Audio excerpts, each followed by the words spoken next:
Hello. Today I would like to talk about Midnight Hunt, specifically the Midnight Hunt commander cards. When Midnight Hunt was released, Wizards of the Coast, as they often do, released a couple of commander decks with the set, which had exclusive new cards printed just for those decks.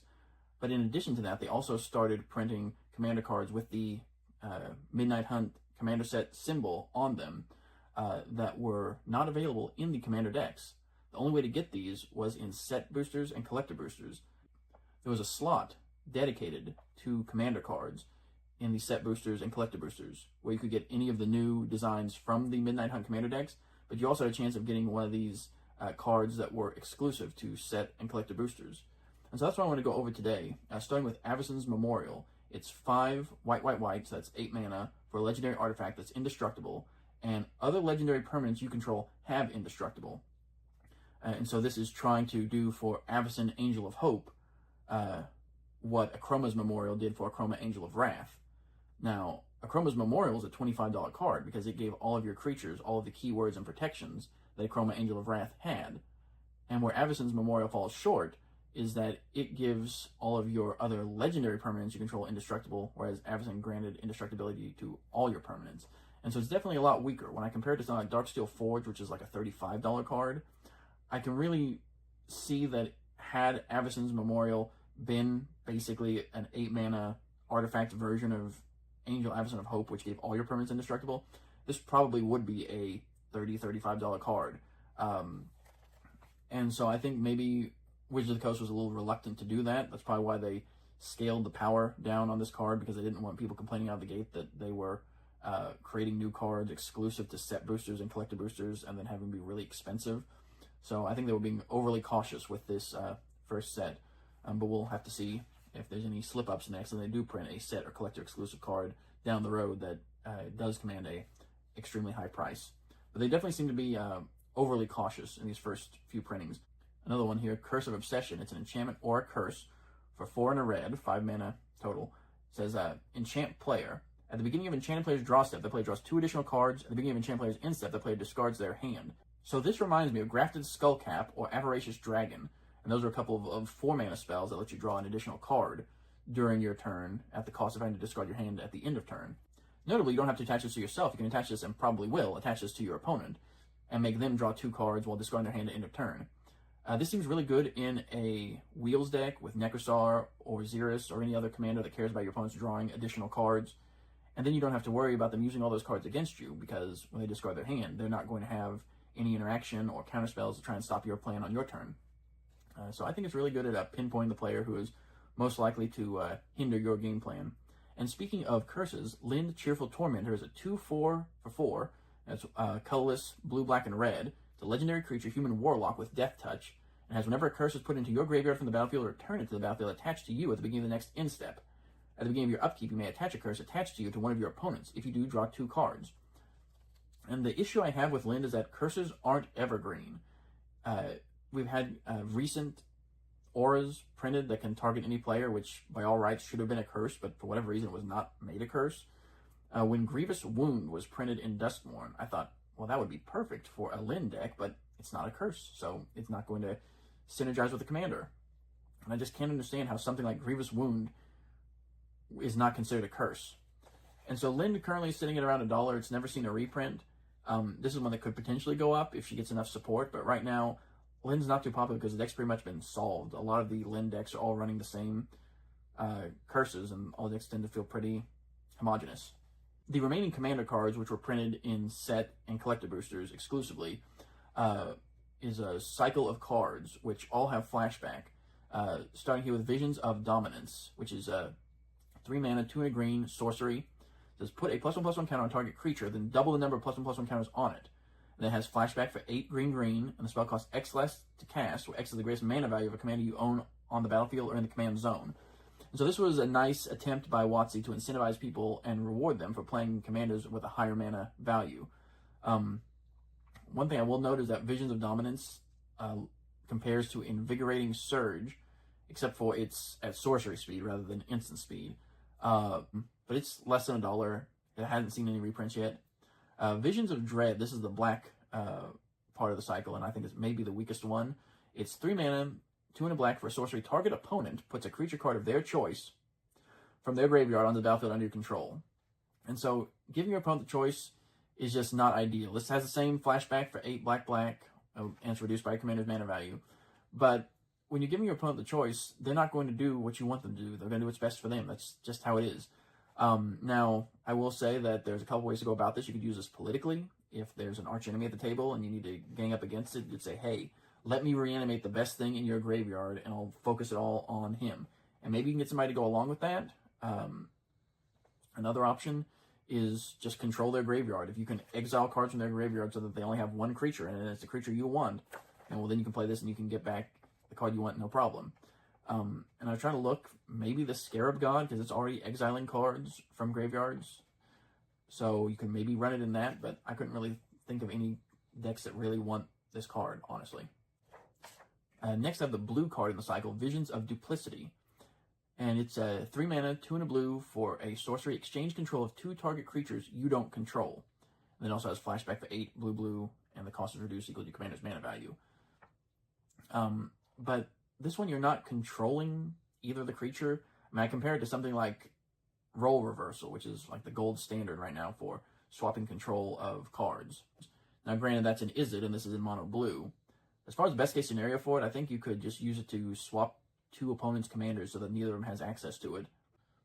Another option would be, again, to use it politically and just tell another opponent, hey, I'm going to take your worst creature, give it to them, and then give you their best creature, so you can use it to attack them with it. So that's an option, but I don't know, it's not a great card. It seems very limited. The white card in the cycle is probably one of the best ones here, is Visions of Glory, and it's 5 mana, 4 and a white for a sorcery. It says create a 1/1 white human creature token for each creature you control. And has flashback for 8 white, and the spell costs X less to cast, where X is your commander's mana value. And so this one's nice. It builds off of itself. Whatever creatures you get from casting it the first time will be added on to make the flashback even bigger and even better. It reminds me of Nomad's Assembly, only you're getting flashback instead of rebound. But again, if your commander's mana value is high enough, the flashback cost won't be that expensive.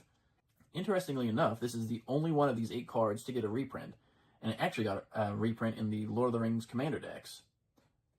This reminds me of cards like Call the Coppercoats, which is admittedly a much better card because for 5 mana, you would be able to get X 1/1 soldiers, where X is equal to the number of creatures 2 of your opponent's controls, which probably explains why it's like a $5 card, despite getting multiple reprints.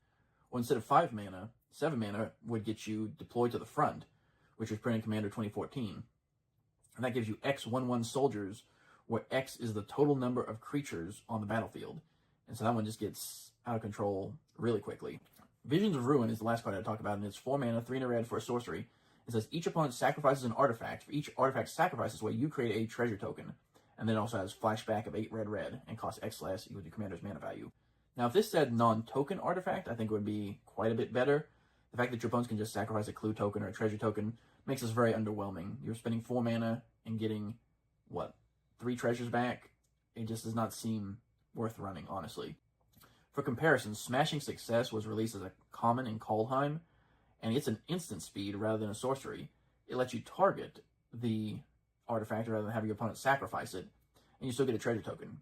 Now, granted, you're only getting 1 treasure token as opposed to 3, but I'd rather be able to target and destroy an artifact than forcing my opponent to sacrifice one. And it's instant speed. So yeah, Visions of Ruin just feels very underwhelming. But that was it. Those were the Midnight Hunt Commander cards, which were not available in the Midnight Hunt Commander decks, but were exclusive to set boosters and collector boosters of Midnight Hunt.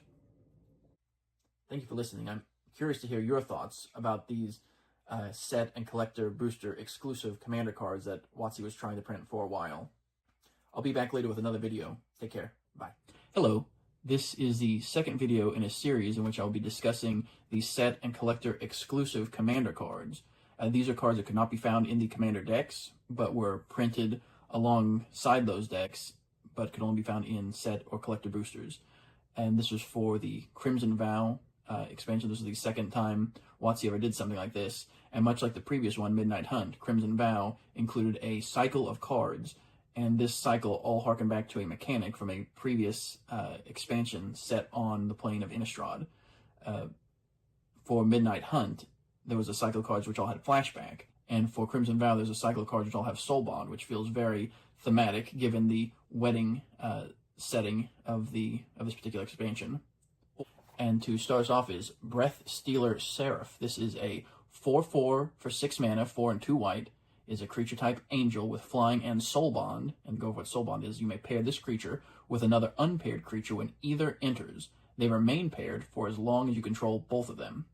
And so as long as Breathkeeper Seraph is paired with another creature, each of those creatures has, when this creature dies, you may return it to the battlefield under its owner's control at the beginning of your next upkeep.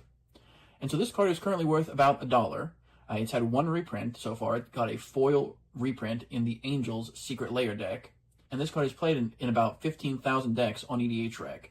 Being an angel, of course, it's going to be popular. The card ability is fairly unique for white. It sort of reminds me of Gift of Immortality, which is an aura printed in Theros. Basically how it works is if you pair the Breathkeeper Seraph with another creature, and then somebody wipes the board, then the Breathkeeper Seraph and the other creature will die. Then the ability will trigger on both of them, and then at the start of your next turn, both the Breath Stealer Seraph and the creature it was soul bonded to will come back, at which point you'll have a chance to soul bond them again. Now, they won't have haste, and they're coming back at your upkeep, so they can't attack right away. One thing you have to watch out for, though, is exile or other forms of removal like that, like Cyclonic Rift to bounce them back to your hand. One thing that's good to pair with the Breathkeeper Seraph is a instant speed free sack outlet. Something that just lets you sacrifice your creatures in response, so that way people can't get rid of them. You can just sacrifice them, whatever the effect is, and then you'll just get them back at the start of your turn. So it can be a nice little engine once it gets going. Next card I have here is Doom Weaver, and this is one that I sort of like. It's a 1/8 for 6 mana, 4 black for a creature Spider Horror with Reach, and it also has Soul Bond. As long as Doom Weaver is paired with another creature, each of those creatures has, when this creature dies, draw cards equal to its power. And so the Spider only has 1 power, so it's not great there, but ideally you're going to be pairing it with other big creatures, and then repeatedly you want to keep the Spider around. It's got 8 toughness, so that's not going to be too difficult. And you just want to keep pairing it with high-powered creatures and then sacrificing and drawing tons of cards. I used to run this card in my Marin deck, and I should probably consider putting it back into my Get Rog Ravenous Ride deck. Doomweaver works great in any deck where you're regularly sacrificing big creatures. I'm definitely doing that in Get Rog Ravenous Ride all the time. Doomweaver is currently played in 14,000 decks on EDHREC. Its price is still sitting at around $1, but with all the new hype surrounding Spider-Man, I could see the price climbing up. It's never had a reprint so far either. One other thing to note is it can be tutored for via Imperial Recruiter in a Rakdos deck, so it's a nice way to get the Spider online and going. Breaking from the cycle of cards, though, with Soul Bond, the next one I have here is Hollow Hinge Overlord. It's a 4/4 for 6, 4 green. It's a creature wolf with flash, and has, at the beginning of your upkeep, for each creature you control that's a wolf or a werewolf, create a 2/2 green wolf creature token. And so this one is, of course, in demand for any wolf or werewolf tribal decks. It's never seen a reprint, and it's played in 22,000 decks on EDHREC, which might explain why it carries a $7 price tag. I expect that this could easily see a reprint in a future Jumpstart product. Imperious Mindbreaker is a 1/4 for 3 mana, 1 a blue and a blue, and it's a creature human wizard with Soul Bond. And as long as Imperious Mindbreaker is paired with another creature, each of those creatures has, whenever this creature attacks, each opponent mills cards equal to its toughness. This is only played in 5,000 decks on EDHREC. It's played in 11% of Captain Nagotharad decks. Also seems decent in the Wise Mothman, but mill has always been a pretty underwhelming strategy in Commander, unless you're trying to do it as part of a combo. So I can kind of see why this card has never really taken off or found a home anywhere. Mirage Phalanx is a 4/4 for 6 mana, 4 and 2 red. It's a creature human soldier with Soul Bond, and as long as Mirage Phalanx is paired with another creature, each of those creatures has at the beginning of combat on your turn, create a token that's a copy of this creature, except it has haste and loses Soul Bond. Exile it at end of combat. So when these cards were released, I bought up several copies of this when it came out, and it sold for about $1 at the time. It's now sitting at around $3. It's played in 18,000 decks on EDHREC. I played it in my Winota Joiner of Forces deck. I like that the tokens don't enter tapped and attacking. It helps you take advantage of attack triggers that way, which is what Winota definitely wants to be doing. This combos with Combat Celebrant. You create a token copy of the Celebrant and exert it, and then this gives you a chance to untap all your creatures and attack again, at which point you'll be able to create another copy of the Celebrant, exert that copy, and then keep going, getting infinite tokens, infinite Mirage Phalanx tokens with haste, and can just win the game outright. So yeah, I think Mirage Phalanx is definitely a fun card. If your deck has any kind of token synergy or combat synergy, it just has a lot to offer. So I think this one's definitely worth picking up and trying out in your decks. This next card was also a bit of a sleeper hit for me, but I was really surprised by it. Thundering Mightmare is a 3/3 for 5. It's a creature horse spirit with Soul Bond. It has, as long as Thundering Mightmare is paired with another creature, each of those creatures has, when an opponent casts a spell, put a +1/+1 counter on this creature. And so this is played in only 10,000 commander decks on EDHREC, and it's worth about 50 cents. It's played in 33% of Skullbriar, the Walking Grave decks, which makes sense since he keeps the counters no matter where he goes. So you want to just Soul Bond him with your commander, and he just racks up counters like crazy. But Turian Mauler has a similar ability, and it's played in more than 10 times as many decks. It's played in 100,000 decks on EDHREC. Though, in fairness, that probably has more to do with the fact that Turian Mauler is a changeling and can go in dragon decks and any kind of creature deck and counters that. So that's probably why it's played as often as it is. But even discounting that, looking at similar cards, Managorger Hydra does something very similar to Thundering Nightmare, and it's played in even more decks. It's played in 118,000 decks on EDHREC. Now, in fairness, that one counts spells played by all players, not just your opponents. So you're only getting about 75% of the value with the Thundering Nightmare compared to Managorger Hydra. But you're also adding counters not just to the Nightmare itself, but to the creature it's soul bonded with. And so you're getting double the counters on it, right?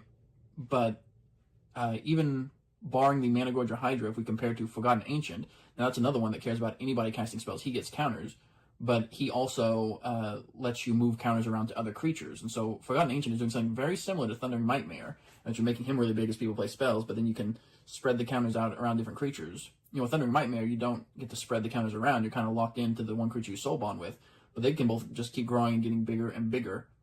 And then if something happens to the creature it's paired with, you can just play another creature and pair the Nightmare with that.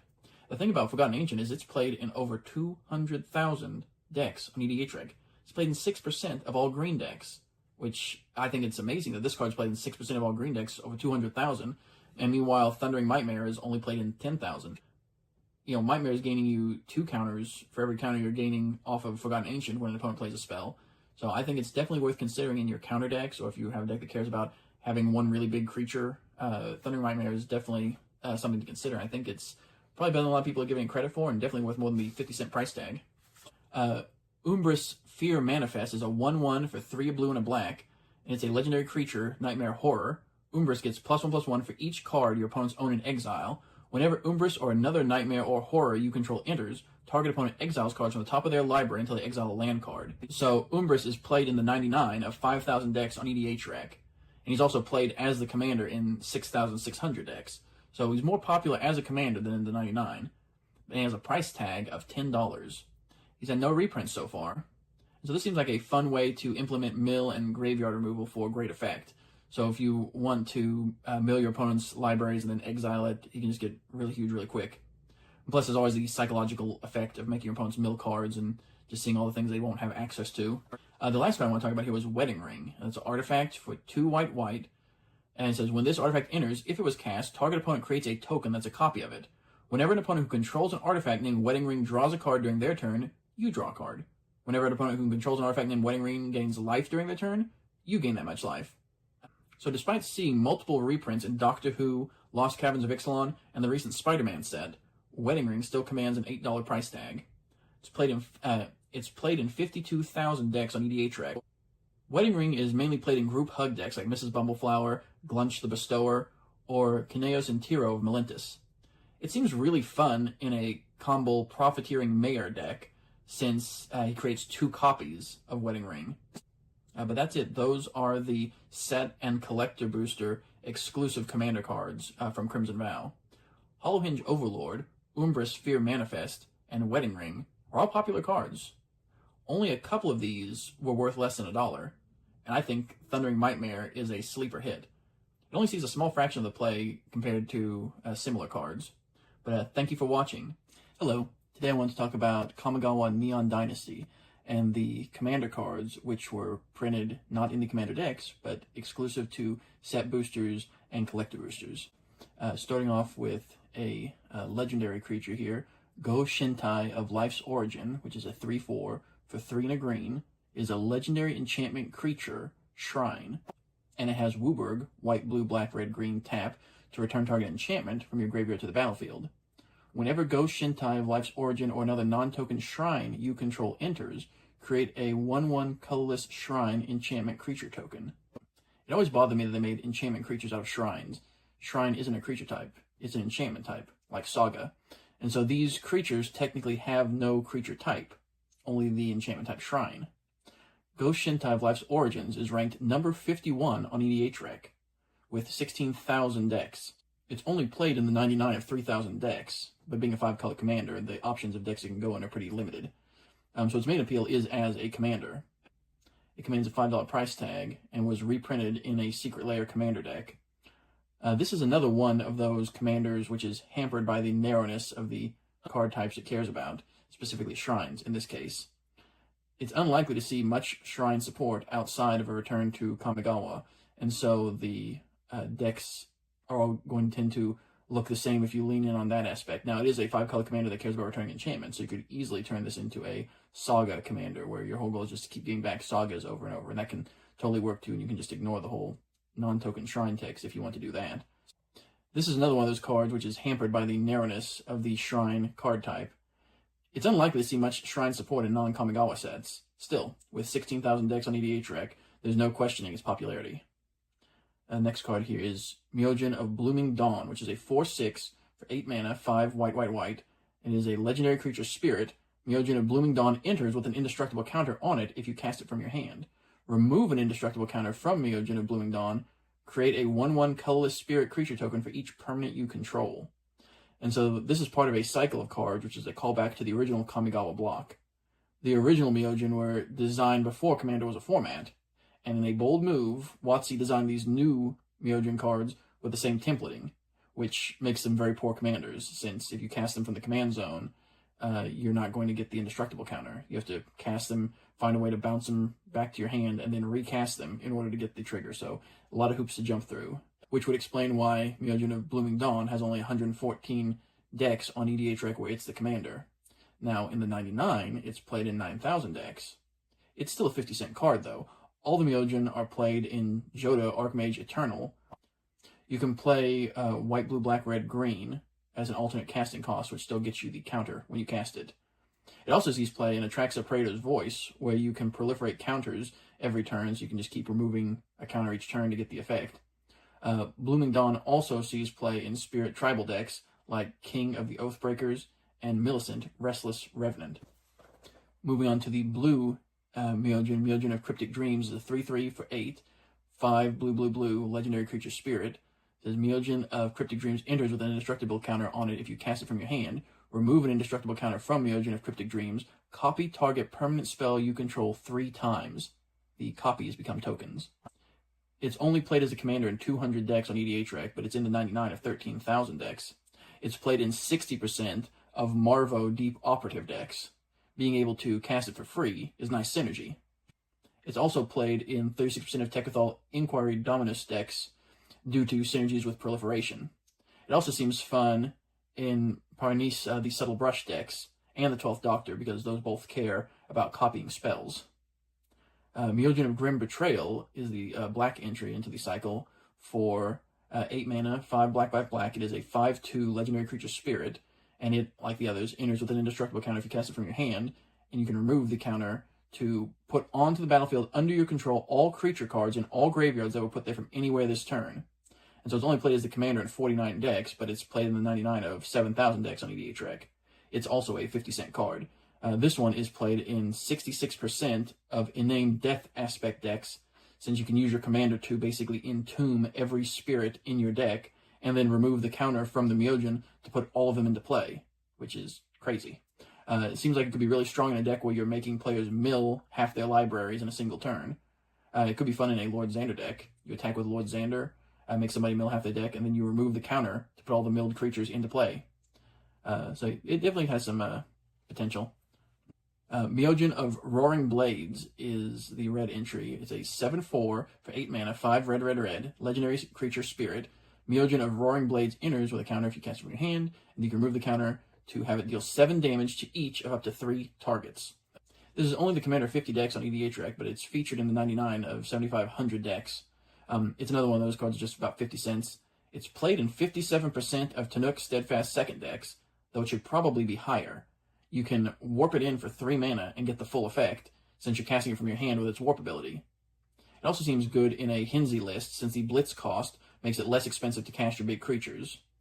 This also seems decent in a Rakdos Lord of Riot stack. I would consider running it in mine, but I try to avoid cards with triple colored pips in their casting cost. Myojin of Towering Might is the last in the cycle. It is an 8/8 for 8. It is 5 green for a legendary creature spirit. Myojin of Towering Might enters with an indestructible counter on it if you cast from your hand, and you can remove the counter to distribute 8 +1/+1 counters among any number of target creatures you control. They gain trample until end of turn. And so barely any decks have this as their commander, but it's featured in the 99 of 7,600 decks on EDHREC. It's played in 17% of Arwen Mortal Queen decks, since she can give it an indestructible counter. It's also played in 50% of Azuri Stalker of Spheres, since it can proliferate the indestructible counters or +1/+1 counters. It also seems good in an Animar deck, since your commander makes it easier to cast, and it also benefits from the counters and trample ability. Ruthless Technomancer is the next card here. It is a 2/4 for 4, 3 and a black for a creature human wizard. When this creature enters, you may sacrifice another creature you control. If you do, create a number of treasure tokens equal to that creature's power, and you can pay 2 and a black, sacrifice X artifacts to return target creature card with power X or less from your graveyard to the battlefield. X can't be 0. And so this is one of my favorite cards printed in recent years. I grabbed several copies when Neon Dynasty was released. It got reprinted in Foundation's Jumpstart and is currently a $2 card, but I think it probably deserves a higher price.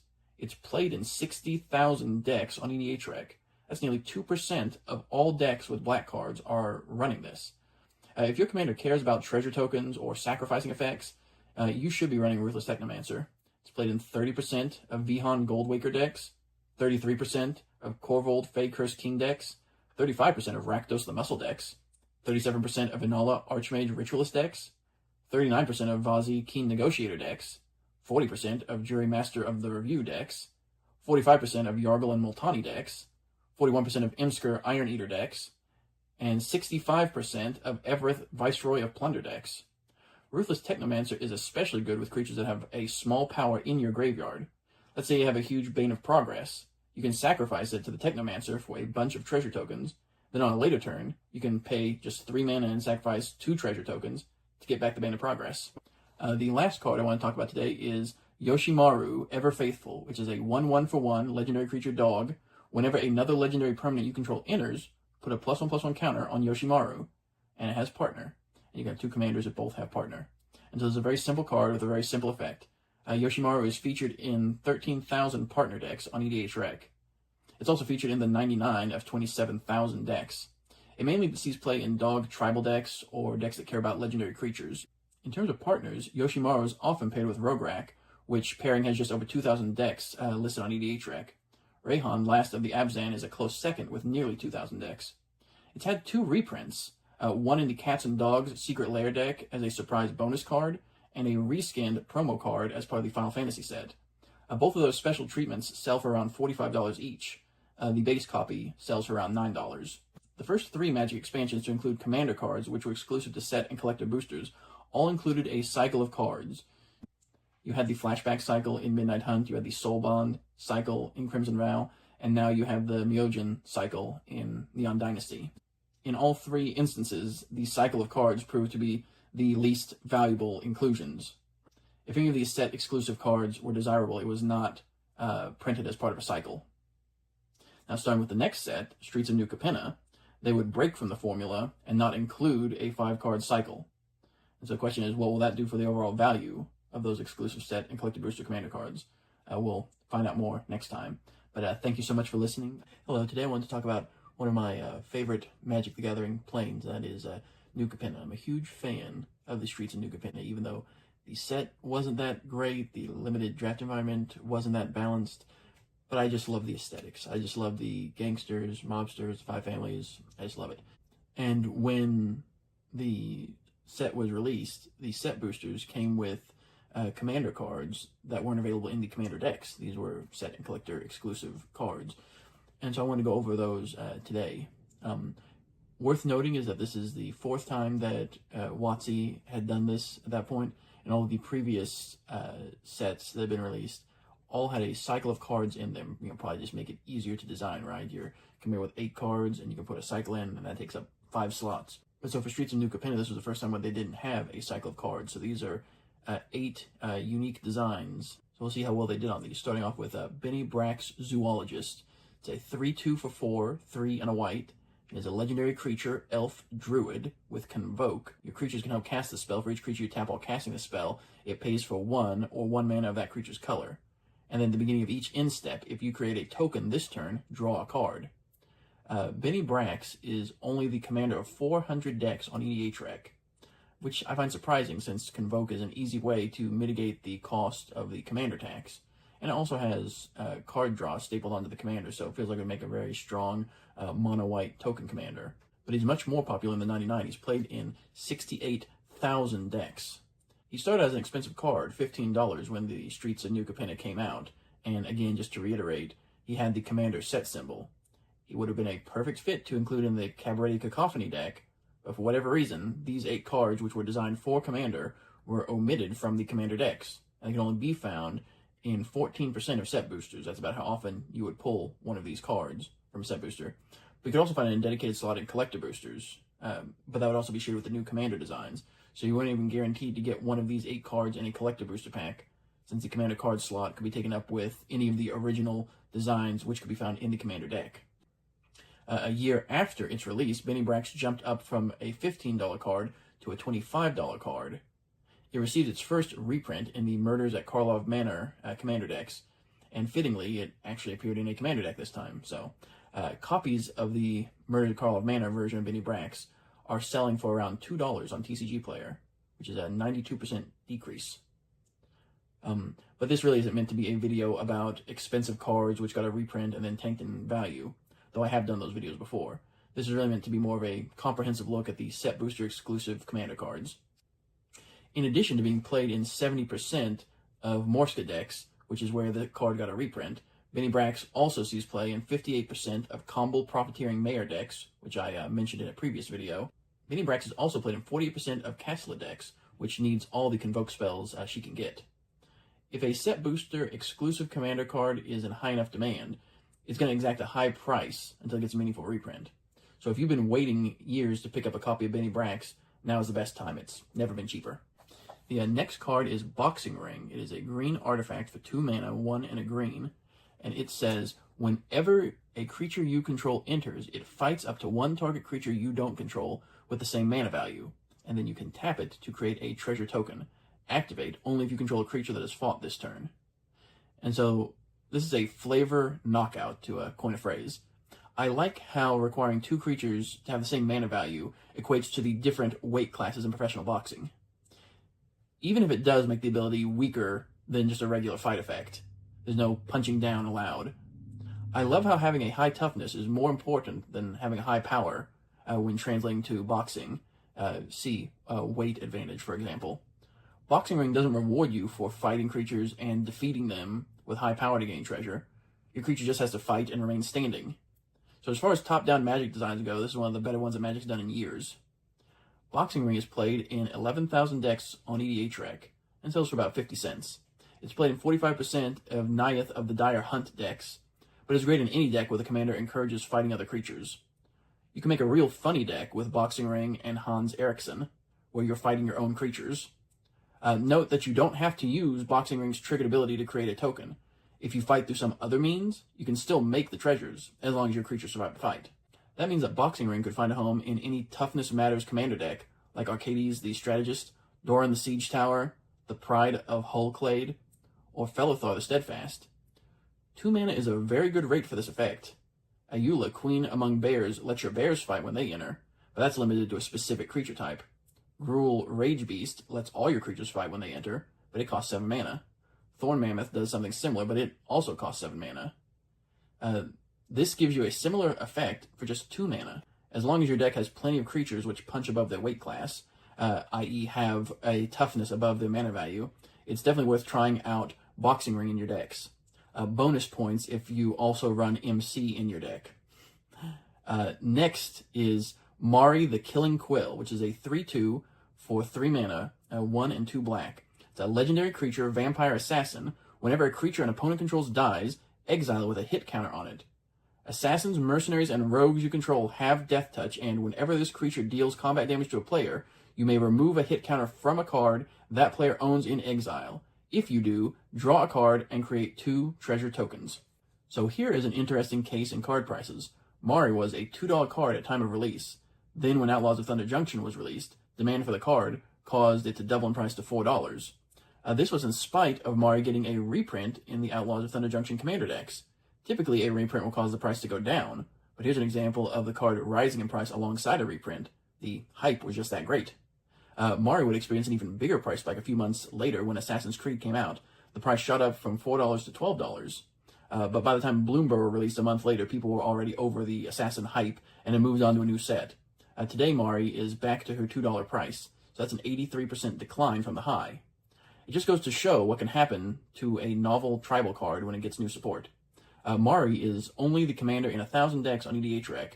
She's much more popular in the 99, being played in 52,000 decks, including many of the legends from Assassin's Creed. I don't expect Mari to rise in price anytime soon, so now is a good time to buy, especially if you avoided it during the $12 price spike.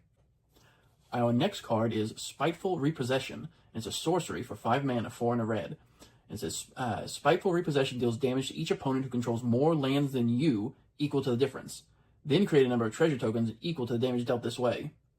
So this is another attempt to punish green ramp decks without actually touching their lands. It reminds me of Acidic Soil or Price of Progress, except this doesn't damage you as well. It can also potentially be a ritual, depending on the number of lands in play when you cast it. It could be good in a group hug deck with red. It's played in just 5,700 decks on EDHREC. It's worth knowing that if you have damage doubles in your deck, that will also double the number of tokens produced. If your deck has a treasure theme, or if you just want another way to attack the player who ramps too much, you can give Spiteful Repossession a try. This might have a place in the Edge of Eternity's Jund Land Sacrifice Matters deck. You could sacrifice all of your lands and then cast Spiteful Repossession to deal a whole bunch of damage and get a whole bunch of treasure tokens, and then play one of your land recursion spells to get all the lands you sacrifice back and get a whole bunch of land triggers. So it seems like it definitely has some fun play patterns in a deck like that. The next card I have here is just bizarre. Swindler's Scheme. It's 3 mana, 2 and a blue for an enchantment. It says, whenever an opponent casts a spell from their hand, you may reveal the top card of your library. If it shares a card type with that spell, counter that spell, and that opponent may cast the revealed card without paying its mana cost. And so this card evokes memories of one of Magic's most unassuming uncommons from Cold Snap, which would prove to be a powerhouse in multiple formats. I'm of course talking about Counterbalance. Counterbalance is an enchantment for 2 blue, and it says, whenever an opponent casts a spell, you may reveal the top card of your library. If you do, counter that spell if it has the same mana value as the revealed card. Counterbalance was printed in 2006 and didn't see a reprint for more than 10 years until it got a printing as an Amonkhet Invocation, which goes for $66. The fact that its first reprint after 11 years was an Invocation should speak to the power and the pedigree of this card. It also got a Secret Lair drop, which goes for about $20, as well as a slot on the list, which goes for about $6, and a Future Sight version of Mystery Boosters, too, which goes for about $5. Counterbalance's ability is deceptively simple. Whenever your opponent casts a spell, you can reveal the top card of your library, and if it matches the spell's mana value, you can counter it. By itself, it might feel like a gamble, but in the right deck, particularly when paired with some top deck manipulation like Sensei's Divining Top, Counterbalance becomes a lock. It turns your library into an impenetrable shield that denies opponents from resolving their key spells. Power Balance in Modern Horizons 3 was a more direct homage to its blue counterpart, but Swindler's Scheme is trying to do something similar to varying degrees of success. Swindler's Scheme is played in 900 decks on EDHREC. Didn't even break 1,000. Some of the biggest adopters are Zedri the Greathearted and John Irenicus' Shattered One, which both want your opponents to have your cards. It seems especially funny in Lavinia Azorius Renegade, since her ability would counter the revealed card your opponent tries to cast. The best way to run this card is to fill your deck up with cards which are multiple types, like artifact creatures or enchantment creatures. That way you're just increasing the odds of having it match the type when your opponent casts a spell.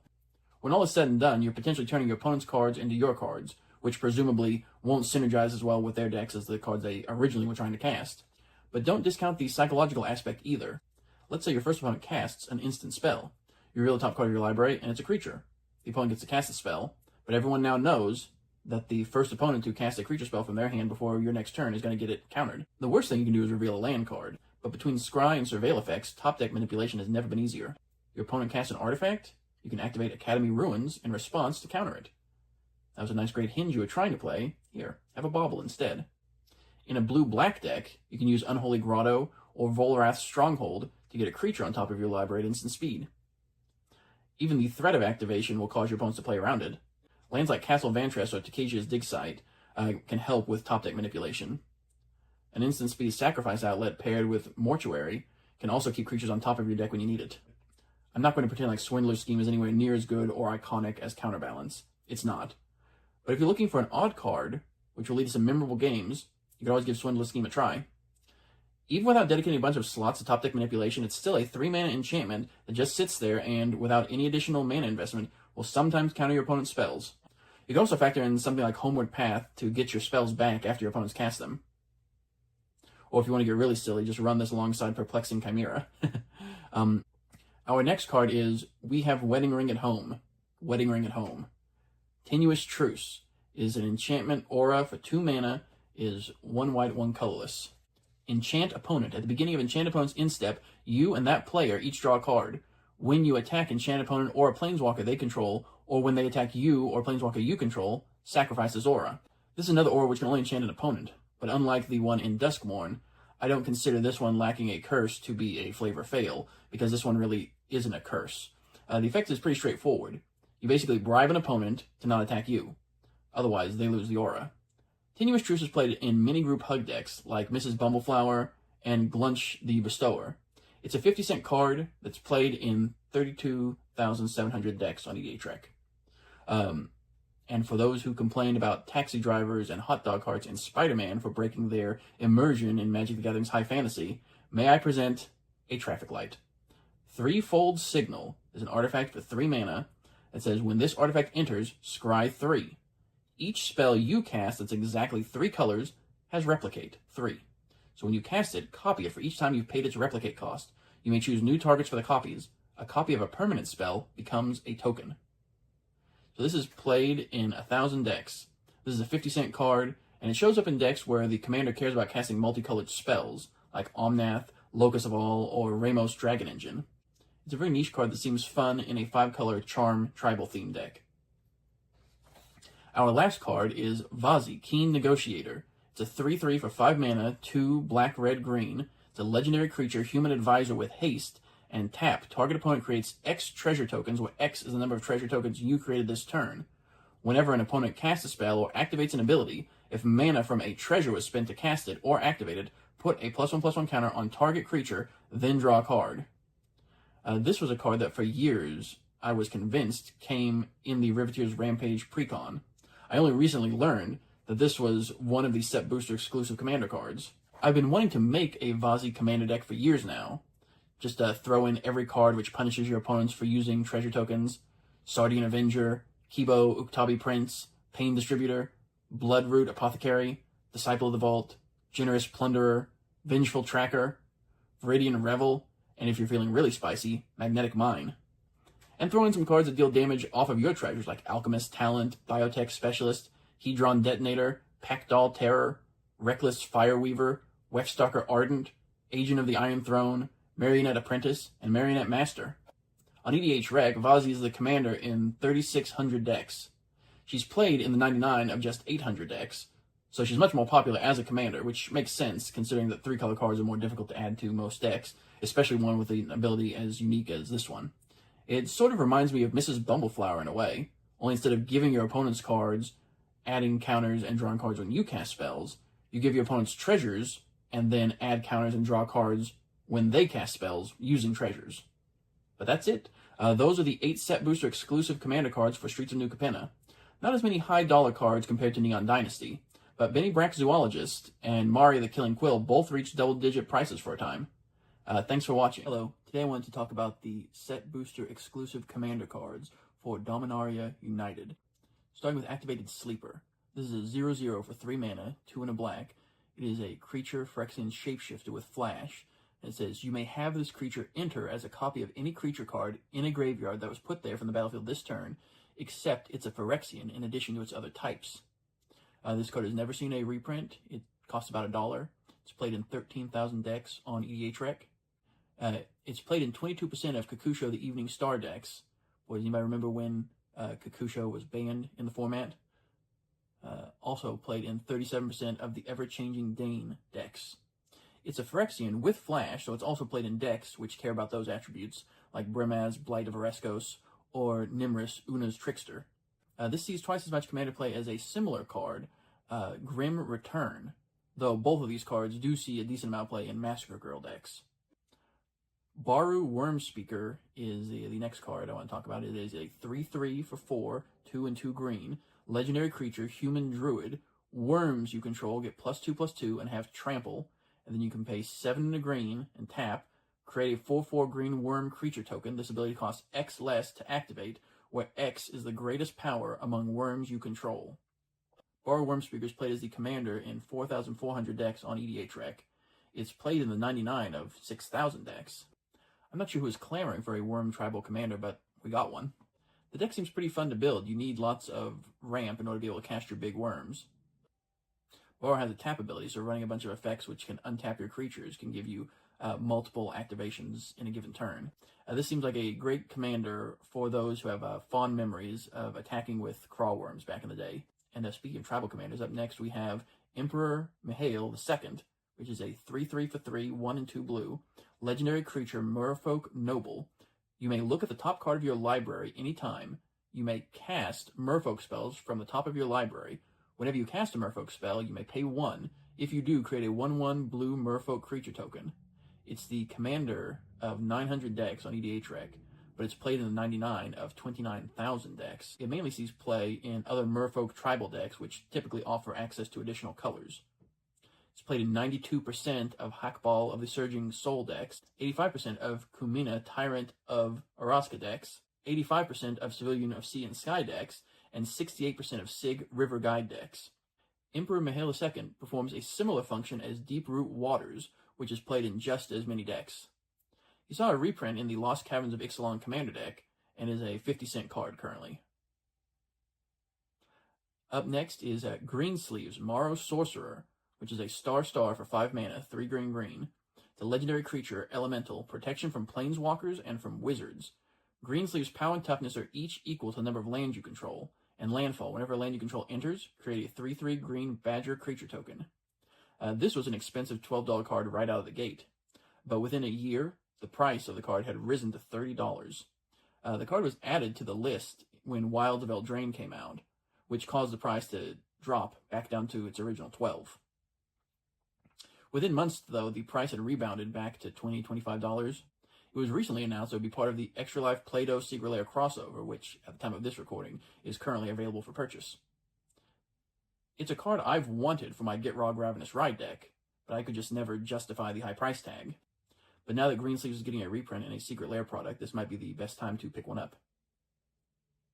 Greensleeves Morrow Sorcerer is the commander of 2,200 decks on EDHREC. It's much more popular than the 99, being played in 49,000 decks. That number would honestly probably be higher if it weren't for its current high price tag. Historian's Boon is 4 mana for an enchantment, 3 and a white, and it says whenever this enchantment or another non-token enchantment you control enters, create a 1/1 white soldier creature token. Whenever the final chapter ability of a saga you control triggers, create a 4/4 white angel creature token with flying and vigilance. So this is a $2 card, which has yet to be reprinted. It's played in 20,000 decks. So if we compare with similar token generators off of playing enchantments, you see things like Ajani's Chosen is played in 35,000 decks. Archon of Sun's Grace is played in 105,000 decks. The effect reminds me of Go Shintai of Life's Origin, which I discussed in a previous video. Where that card cared about shrines, this card cares about sagas. The effect of creating a 1/1 soldier seems outclassed in a generic Enchantress build, but with a high enough density of sagas, it really puts in work. Historian's Boon is played in 58% of Tom Bombadil decks, 61% of Narcy Fablesinger decks, 62% of Sigurd, Jarl of Ravensthorpe decks, and 73% of Satuki, the Living Lore decks. As sagas continue to see support, Historian's Boon will rise in value. Final Fantasy introduced lots of new sagas to the game. It's only played in 8% of Terra Magical Adept decks, which feels too low. Another white card I want to talk about is Rabarn Mercenaries, which is a 3/4 for 4 mana, 3 and a white. Creature human mercenary with vigilance. This creature has all activated abilities of all legendary creatures you control.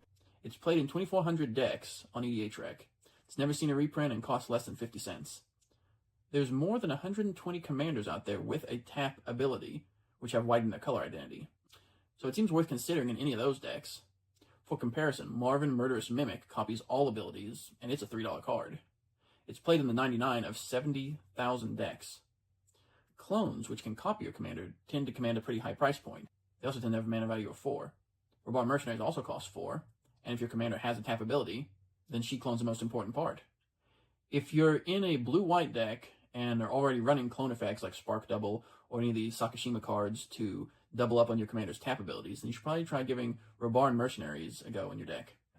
The next card I have here is Rosnak, Heir of Roga, is a 0/1 for 1 red, legendary creature, Kobold Warrior, has Battle Cry. Whenever this creature attacks, each other attacking creature gets +1/+1 until end of turn, and it has Heroic. Whenever you cast a spell that targets Rosnak, create a 0/1 red Kobold creature token named Kobolds of Care Keep. It's a 50-cent card. It is yet to see a reprint. It's played as a commander in 800 decks on EDHREC, but it's much more popular in the 99, where it's played in 5,800 decks. It's played in 88% of Roga, Care Keep, Overlord decks. When compared to the common card Akroan Crusader, I kind of wonder if Rosnak was worth a slot as a rare in the set booster exclusive commander cards. It just doesn't feel like it has a rare effect. Even with the Battle Cry, it just feels underwhelming. You're creating 0/1s as opposed to 1/1s. So I feel like they could have maybe done something to juice this up a little bit, make it feel a little more epic. The last card I want to talk about today really surprised me. It is the Mana Rig. It's a legendary artifact. Whenever you cast a multicolored spell, create a tapped Power Stone token. It's an artifact with tap, add, colorless. This mana can't be spent to cast a non-artifact spell. And then you can pay XXX and tap. Look at the top X cards of your library. Put up to 2 of them into your hand and the rest on the bottom of your library in a random order. This card costs $1, and it has yet to see a reprint. It's played in just 2,700 decks on EDHREC, which I personally think is too low. It mainly sees play in decks which care about casting multicolored spells.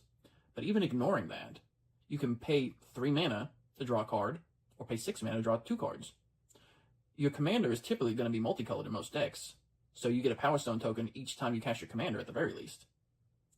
If your commander has an activated ability that requires mana, or if you're able to generate large amounts of mana, then the Mana Rig may be worth including in your deck even if you don't have many multicolored spells to generate power tokens off of.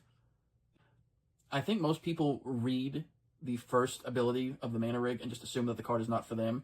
They say, oh, well, I don't have a lot of multicolored spells in my deck, so this card's not for me, and they just pass over it. But I think that's a mistake. Compared to something like Hero's Podium, that's an artifact that costs 5 mana. You'll only pay X and tap it as opposed to XXX, but you have to hit a legendary creature in order to get anything off of it. So if you pay X is 3, you have to hope that you find a legendary creature in those first 3 cards. But with the Mana Rig, you just pay X is 3 and just draw a card. You know, Hero's Podium costs 5 mana to get out, but you can get out the Mana Rig on turn 3. It also seems really great in a draw-go deck. If you have lots of instant speed interaction, the Mana Rig always gives you something to do with your unspent mana. If you're holding up mana for removal or counterspell or something like that, and a good target does not present itself, before your turn, you can just use the mana you didn't spend to draw a card off of the Mana Rig. And while you can only draw up to 2 cards, if you do get 9 mana, 12 mana, then you can still look at the top 4 and pick the best 2. So it continues to scale as the game goes on by giving you better and better card selection. I'm really considering running it in my Kaikar Zephyr Awakener deck. But that's it. Those are the set booster exclusive commander cards for Dominaria United. Hello. Today I wanted to talk about the set booster exclusive commander cards which were printed in the Brothers War set. Starting with the Disciple of Kalis Nin, which is a 3/4 for 5 mana, 4 and a white. It is a creature human wizard. It says when this creature enters, starting with you, each player chooses up to 5 permanents they control. All permanents other than this creature that weren't chosen this way phase out. Permanents cannot phase in. It's a 50-cent card. It has never been reprinted, played in just 1,400 decks on EDHREC. It's worth noting that this doesn't say non-land permanents. So if your opponent wants to keep 3 lands from phasing out, they can only pick 2 non-land permanents to keep. And as long as this card remains on the battlefield, those permanents won't phase in. If something phases out for another reason, like Teferi's Protection, for example, then this card can prevent them from phasing back in. I'm running Disciple of Kalis Nin in my Arthur Marigold Knight deck. Cheating into play off of my commander's ability can give my opponents a moment of pause. They have to wonder, well, do I want to save non-land permanents to block, or do I want to save my lands so I can play spells to try and get rid of the Disciple of Kalis Nin? But the Disciple is honestly great in any blink strategy. There are 11,000 Brago decks on EDHREC, and the Disciple of Kalis Nin is played in hardly any of them. But yeah, the Disciple of Kalis Nin is played in just 1,400 decks on EDHREC. For comparison, Guardian of Faith is played in 57,200 decks. Purge Protection is played in 36,500 decks. Galadriel's Dismissal is played in 69,000 decks. Nice. Teferi's Protection is played in a whopping 569,000 decks. That's very nice. That is 17.6% of all white decks running Teferi's Protection. Clever Concealment is another one that's played in 133,000 decks, and it's played in 4% of all decks with white on EDHREC. Having your creatures phase out is one of the best ways to protect them, and for just 50 cents you can counter your opponent's expensive protection spells by keeping their stuff phased out. Root Path Purifier is next. It's a 3/4 for 4 mana, 3 and a green. It is a creature elf druid. Lands you control and land cards in your library are basic. So this started out as a $25 card, but during the last 3 years it's gradually lost value. It's sitting at around a $5 card now. Hasn't seen any reprints yet, so this decline was just not living up to the hype. It's played in 9,300 decks, played in 29% of Titania Voice of Gaia decks, and 18% of Lumra Bellow of the Woods decks. Root Path Purifier is a combo with Fabled Passage plus Wheel of Sun and Moon. You can get infinite landfall triggers this way. You sacrifice Fabled Passage, Wheel of Sun and Moon will put on the bottom of your library, and then you can search for Fabled Passage and put it into play. If you control 3 other lands, you can untap the Fabled Passage and do it again, as many times as you want. Root Path Purifier is an awkward card to build around, though. Non-basic land tutors are just stronger in a vacuum. Running basic land tutors to combo with Root Path Purifier is fine, but it's still only 1 card out of a 100-card deck. It's probably worth considering in any deck where the commander already searches for basic lands, like Kodama of the West Tree, or Satina, Speaker of the Tajuru. You can put in combos like Thespian Stage and Dark Depths and use your commander to find the pieces when the Root Path Purifier is in play. Next one I want to talk about here is Sardian Avenger. It's a 1/1 for 2 mana, 1 and a red, and is a creature Goblin Warrior with First Strike and Trample. Whenever this creature attacks, it gets +X/+0 until end of turn, where X is the number of artifacts your opponents control. Whenever an artifact an opponent controls is put into a graveyard from the battlefield, this creature deals 1 damage to that player. And so this card has fluctuated between $2 and $4 over the years. It's not seen any reprints, and it's played in 17,300 decks on EDHREC. And it's played in 56% of Vazi King Negotiator decks, 47% of Gornog the Red Reaper decks, and 22% of Kibo Uktabi Prince decks. I mentioned this card before in the Streets of New Capenna set booster commander card video. It goes great with Pain Distributor and Generous Plunderer. The fact that Sardian Avenger has First Strike plus Trample makes it a very aggressive commander card. It already has First Strike and Trample, so giving it Death Touch makes it an even bigger nightmare to block with. And Cypher, Balaam Rival, is a new card from Final Fantasy that's coming out soon, which grants Death Touch to your blocked creatures. Zagras, Thief of Heartbeats, is another commander which grants Death Touch to your team. It even benefits from Sardian Avenger being a warrior due to its party cost reduction ability. Yet Sardian Avenger is hardly played in any Zagras decks. It should be higher. It sort of reminds me of Life of the Party, which is another fun card that's tough to block.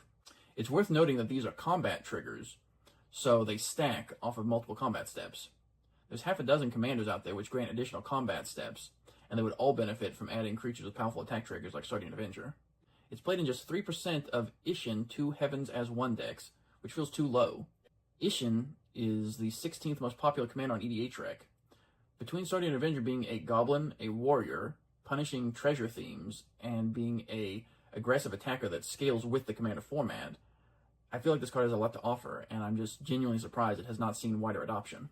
Staff of Titania is next. It's 2 mana for an artifact equipment, and says, equipped creature gets +X/+X, where X is the number of force you control.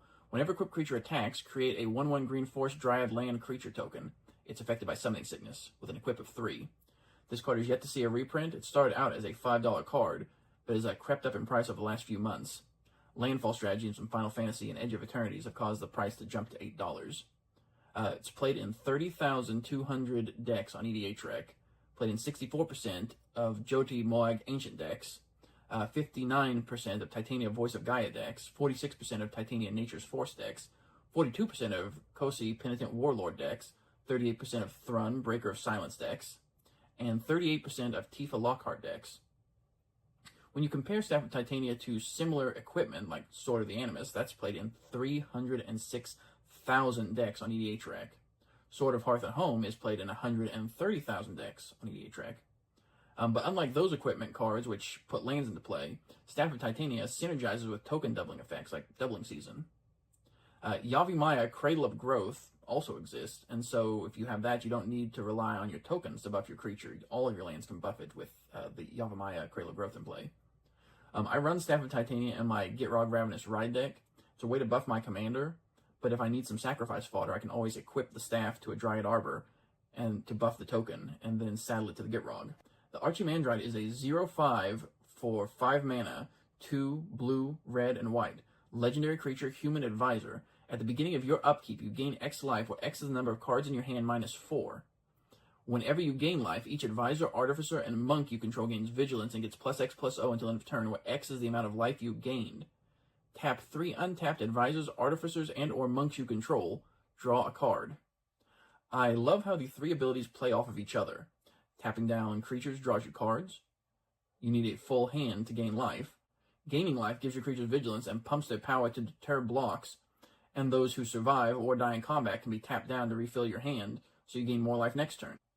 It's a 50-cent card. It's the commander of 2,300 decks on EDHREC.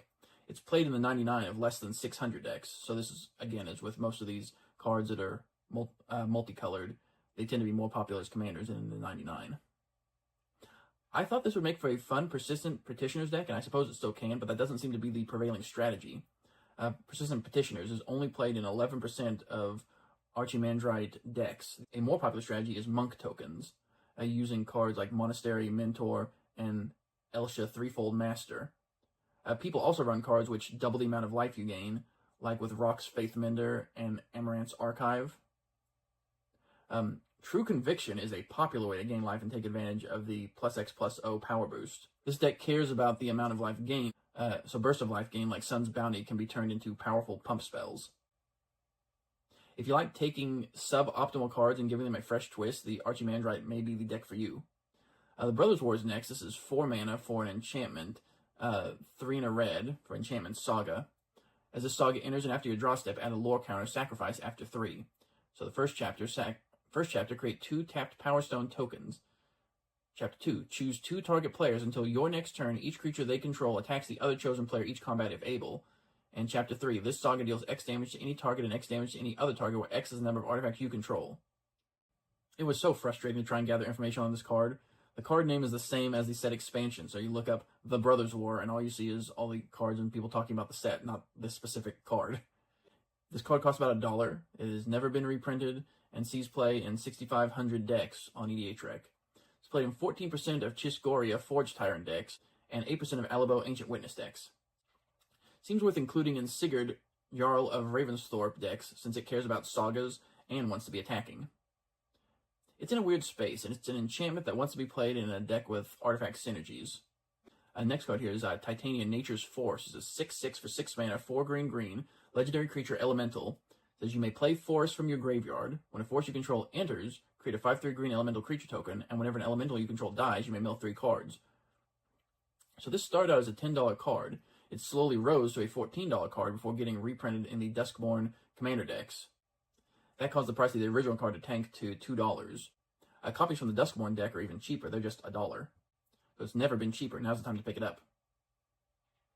It's the commander of 1,900 decks on EDHREC, but it's much more popular than the 99. It's played in 29,000 decks, played in 75% of Titania Voice of Gaia decks, 52% of Titania Protective Argoth decks, and 55% of Winter Cynical Opportunist decks, which makes sense because that's where the card was reprinted.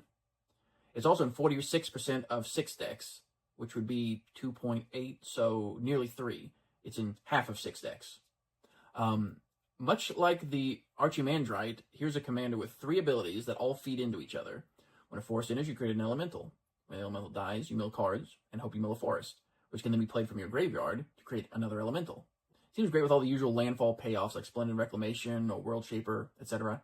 Last card I want to talk about here is Urza's Workshop. It is a land, Urza's, and it has tap, add 1 colorless, or Metalcraft, tap, add 1 colorless for each Urza's land you control. Activate only if you control 3 or more artifacts. So this started out as a $5 card, but once Commander Masters came out with the colorless Eldrazi deck, Urza's Workshop spiked to $20. The Eldrazi deck already included the other Urza lands in it, so Urza's Workshop could be slotted right in really easily. 6 months later, it dropped back down to a $10 card, but when Urza's Cave was revealed as part of Modern Horizons 3 spoilers, Urza's Workshop spiked again, this time to $35, before settling back at around $20. Its price spiked in the summer of 2023 and the summer of 2024. This year marks the first summer since the card was released where Urza's Workshop did not spike in price. It's currently sitting at around $15. I think it's funny that this started out as a $5 card, then spiked to $20, and settled around $10, and then spiked again over $20, and now it's settled back at around $15. I think people are catching on that all it takes is a little push to send a card like this spiking, and considering that it was printed only in set and collector boosters for the Brothers War, the supply is surprisingly small. It's played in 49,400 decks on EDHREC, mainly in colorless commander decks, which are always looking for new options. Played in 60% of Karn Legacy Reforged decks, which feels very thematic. Played in 53% of Liberator Urza's Battlethopter decks, which again also feels very thematic. 52% of the Capelline Triad decks, and 48% of Zolodok Voidgorger decks. The Urza lands were never really meant for Commander. It's a singleton format, and your goal with the Urza lands is to max out the number of copies of each land to maximize their effectiveness. Urza's Workshop is a nice callback to Urza and the Urza lands. I think that these cards did a great job paying homage to the history of the Brothers' War. Thank you so much for listening. Hello, today I want to talk about the Set Booster exclusive Commander cards printed in the Phyrexia All Will Be One set. These 8 cards could only be found in set boosters and collector boosters. First up is Chisgoria, Forge Tyrant. This is a 5/4 for 9 mana, 6 red. It is a legendary creature, dragon, affinity for artifacts. The spell costs 1 less to cast for each artifact you control, with flying haste. Whenever Chisgoria attacks, exile the top 5 cards of your library. You may cast an artifact spell from among them this turn. If you do, it has affinity for artifacts. As someone who played during the original Mirrodin block, I love the callback to the Scale of Chisgoria and the Tooth of Chisgoria. This also costs 9 mana and has affinity for artifacts, much like Furnace Dragon during the original Mirrodin block. Though, when you look at things like Furnace Hellkite, you can see just how power creep has impacted recent Magic design when it comes to affinity. Chisgoria is the commander of 4,225 decks on EDHREC, but it's much more popular in the 99, where it's played in 12,800 decks.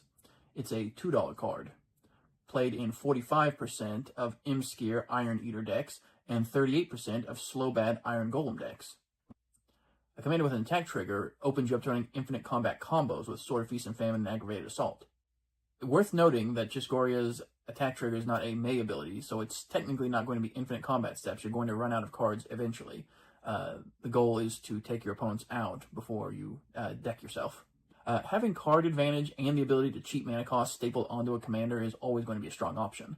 The fact that it has affinity can help with your commander attacks, which means that ideally you'll never be paying more than red for your commander. Up next is Lux Artillery. It's an artifact for 4 mana. Whenever you cast an artifact spell, it gains Sunburst. It enters with a +1/+1 counter on it for each color of mana spent to cast it. At the beginning of your end step, if there are 30 or more counters among artifacts and creatures you control, this artifact deals 10 damage to each opponent. This is a nice callback to Lux Cannon from the Scars of Mirrodin block. WotC would later revisit a similar design space with Solar Array.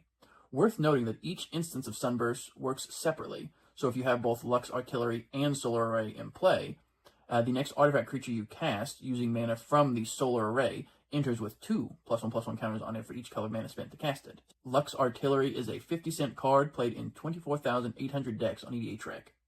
It's played in 72% of In-Spirit flagship vessel decks and 58% of Kilo Apogee Mine decks, which is partially due to the fact that Lux Artillery got a reprint in the Edge of Eternity's commander deck.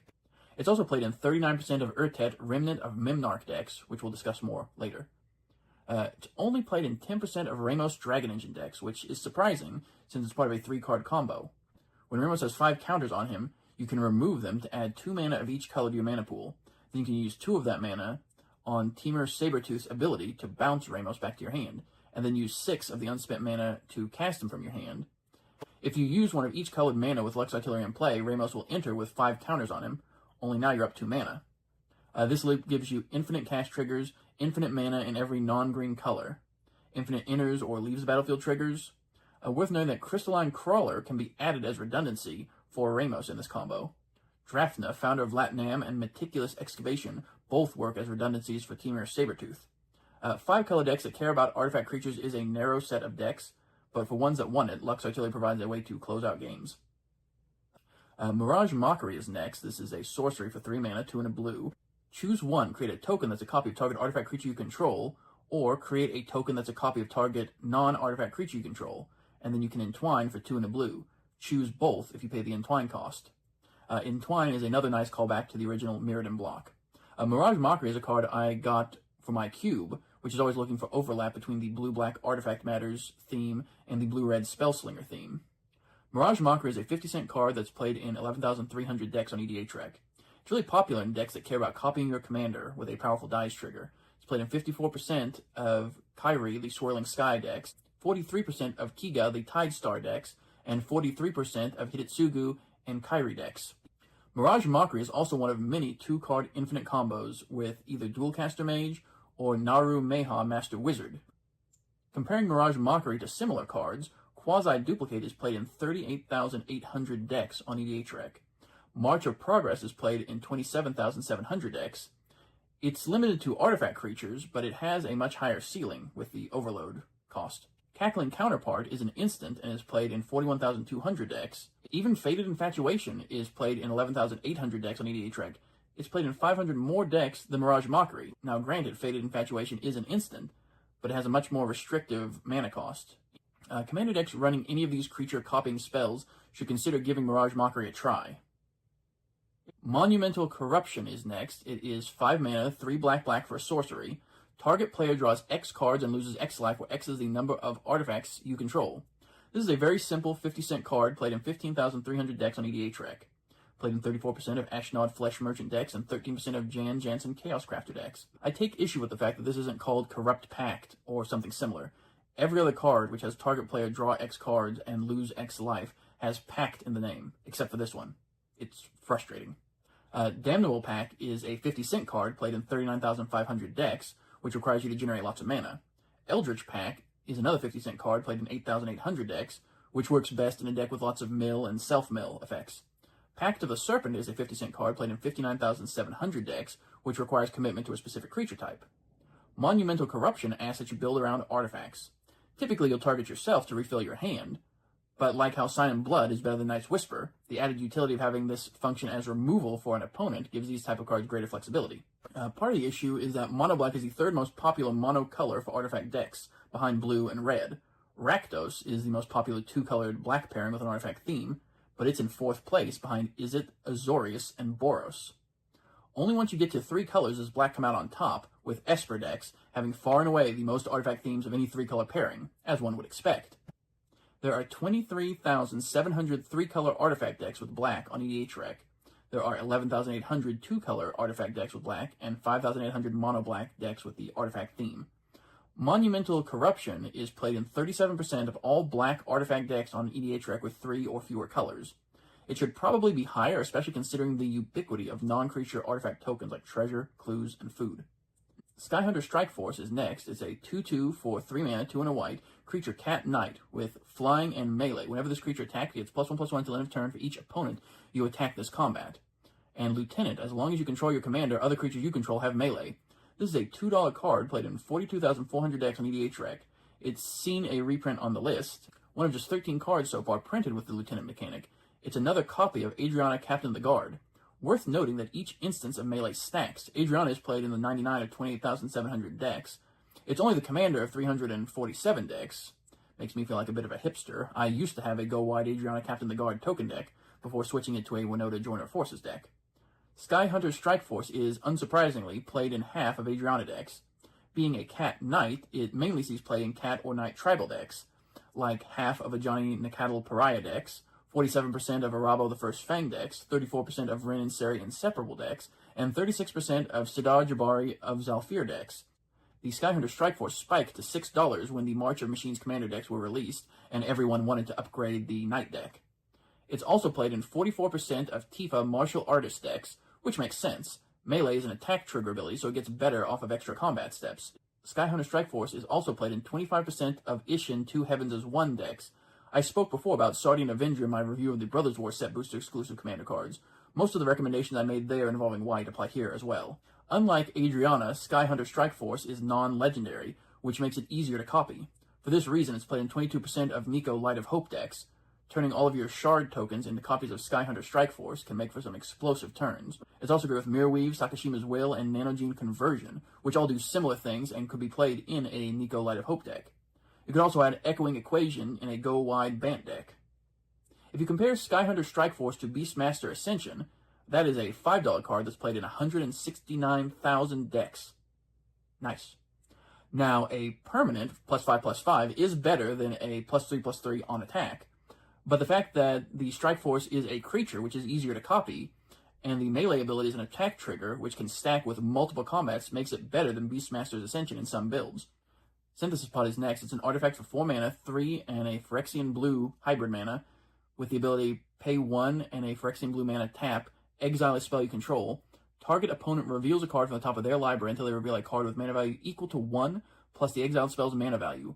Exile that card, then that player shuffles. You may cast that exiled card without paying its mana cost. This feels like it should be a red card. It makes me think of Wand of Wonder, which lets you cast your opponent's random instant and sorcery spells. The obvious comparison and homage is Birthing Pod, which is a $10 card that's played in 65,800 decks on EDH Rec. That has you sacrifice a creature to search for a creature with a mana value that's 1 greater and put it onto the battlefield. You can only do it at a sorcery speed, though, so there's no sacrificing a blocked attacker or a chump blocker. You can't sack a creature in response to it being targeted for removal. Synthesis Pod is a 50-cent card which is played in 5,200 decks on EDH Rec. It can be activated at instant speed. It gives all of your spells this weird utility against counter magic. Would you counter an opponent's spell if it meant they could just pay 1 mana and 2 life to cast a random, more expensive spell from your deck without paying its mana cost? Whereas Birthing Pod is sorcery speed and tutors for greater mana value creatures from your own deck, Synthesis Pod is at instant speed, it's random, and takes a greater mana value spell from your opponent's decks. So it's just a very nice opposite in pretty much every respect. It's mainly played in decks which care about casting your opponent's spells. It's played in 16% of Tasha the Witch Queen decks and 7% of Don Andreas the Renegade decks. Ulalek Fused Atrocity is the 19th most played commander on EDH Rec with 21,700 decks. Synthesis Pod is currently only played in 1 of these decks. Shout out to Toxic Slime on Moxfield. Eldrazi are known for their high mana value spells and cast triggers, which you still get even if the spell gets countered or exiled. Imagine evoking a Null Drifter for just 3 mana, then exiling it with Synthesis Pod. You paid 4 mana plus 2 life to draw 2 cards, and to cast a random 8 mana spell from an opponent's deck without paying its mana cost. Honestly, the biggest issue is being familiar enough with your opponent's decks to know that they have cards with a high enough mana value for you to cast. You can cast and exile a Sowing Mycospawn for 5 mana and 2 life to search your deck for any land, put it into play, and cast a random 5 mana value spell from an opponent's deck without paying the cost. There are also several cards which can be cast from exile, like Eternal Scourge, Mist Hollow Griffin, and Squee the Immortal. You can cast and exile one of those each turn while farming spells from your opponent's decks. It's great with decks that are already cheating mana costs, like with the new Warp mechanic. If you're running a Blink deck with Warp creatures, consider adding Synthesis Pod. It seems decent in an Animar Soul of Elements deck. You're already casting big creatures at a discount. You can use Synthesis Pod to turn them into your opponent's big flashy spells. Commander as a format is speeding up. People are running fewer and fewer big mana spells in their decks, but that just means the higher mana value spells which remain must really be impactful in order to make the cut.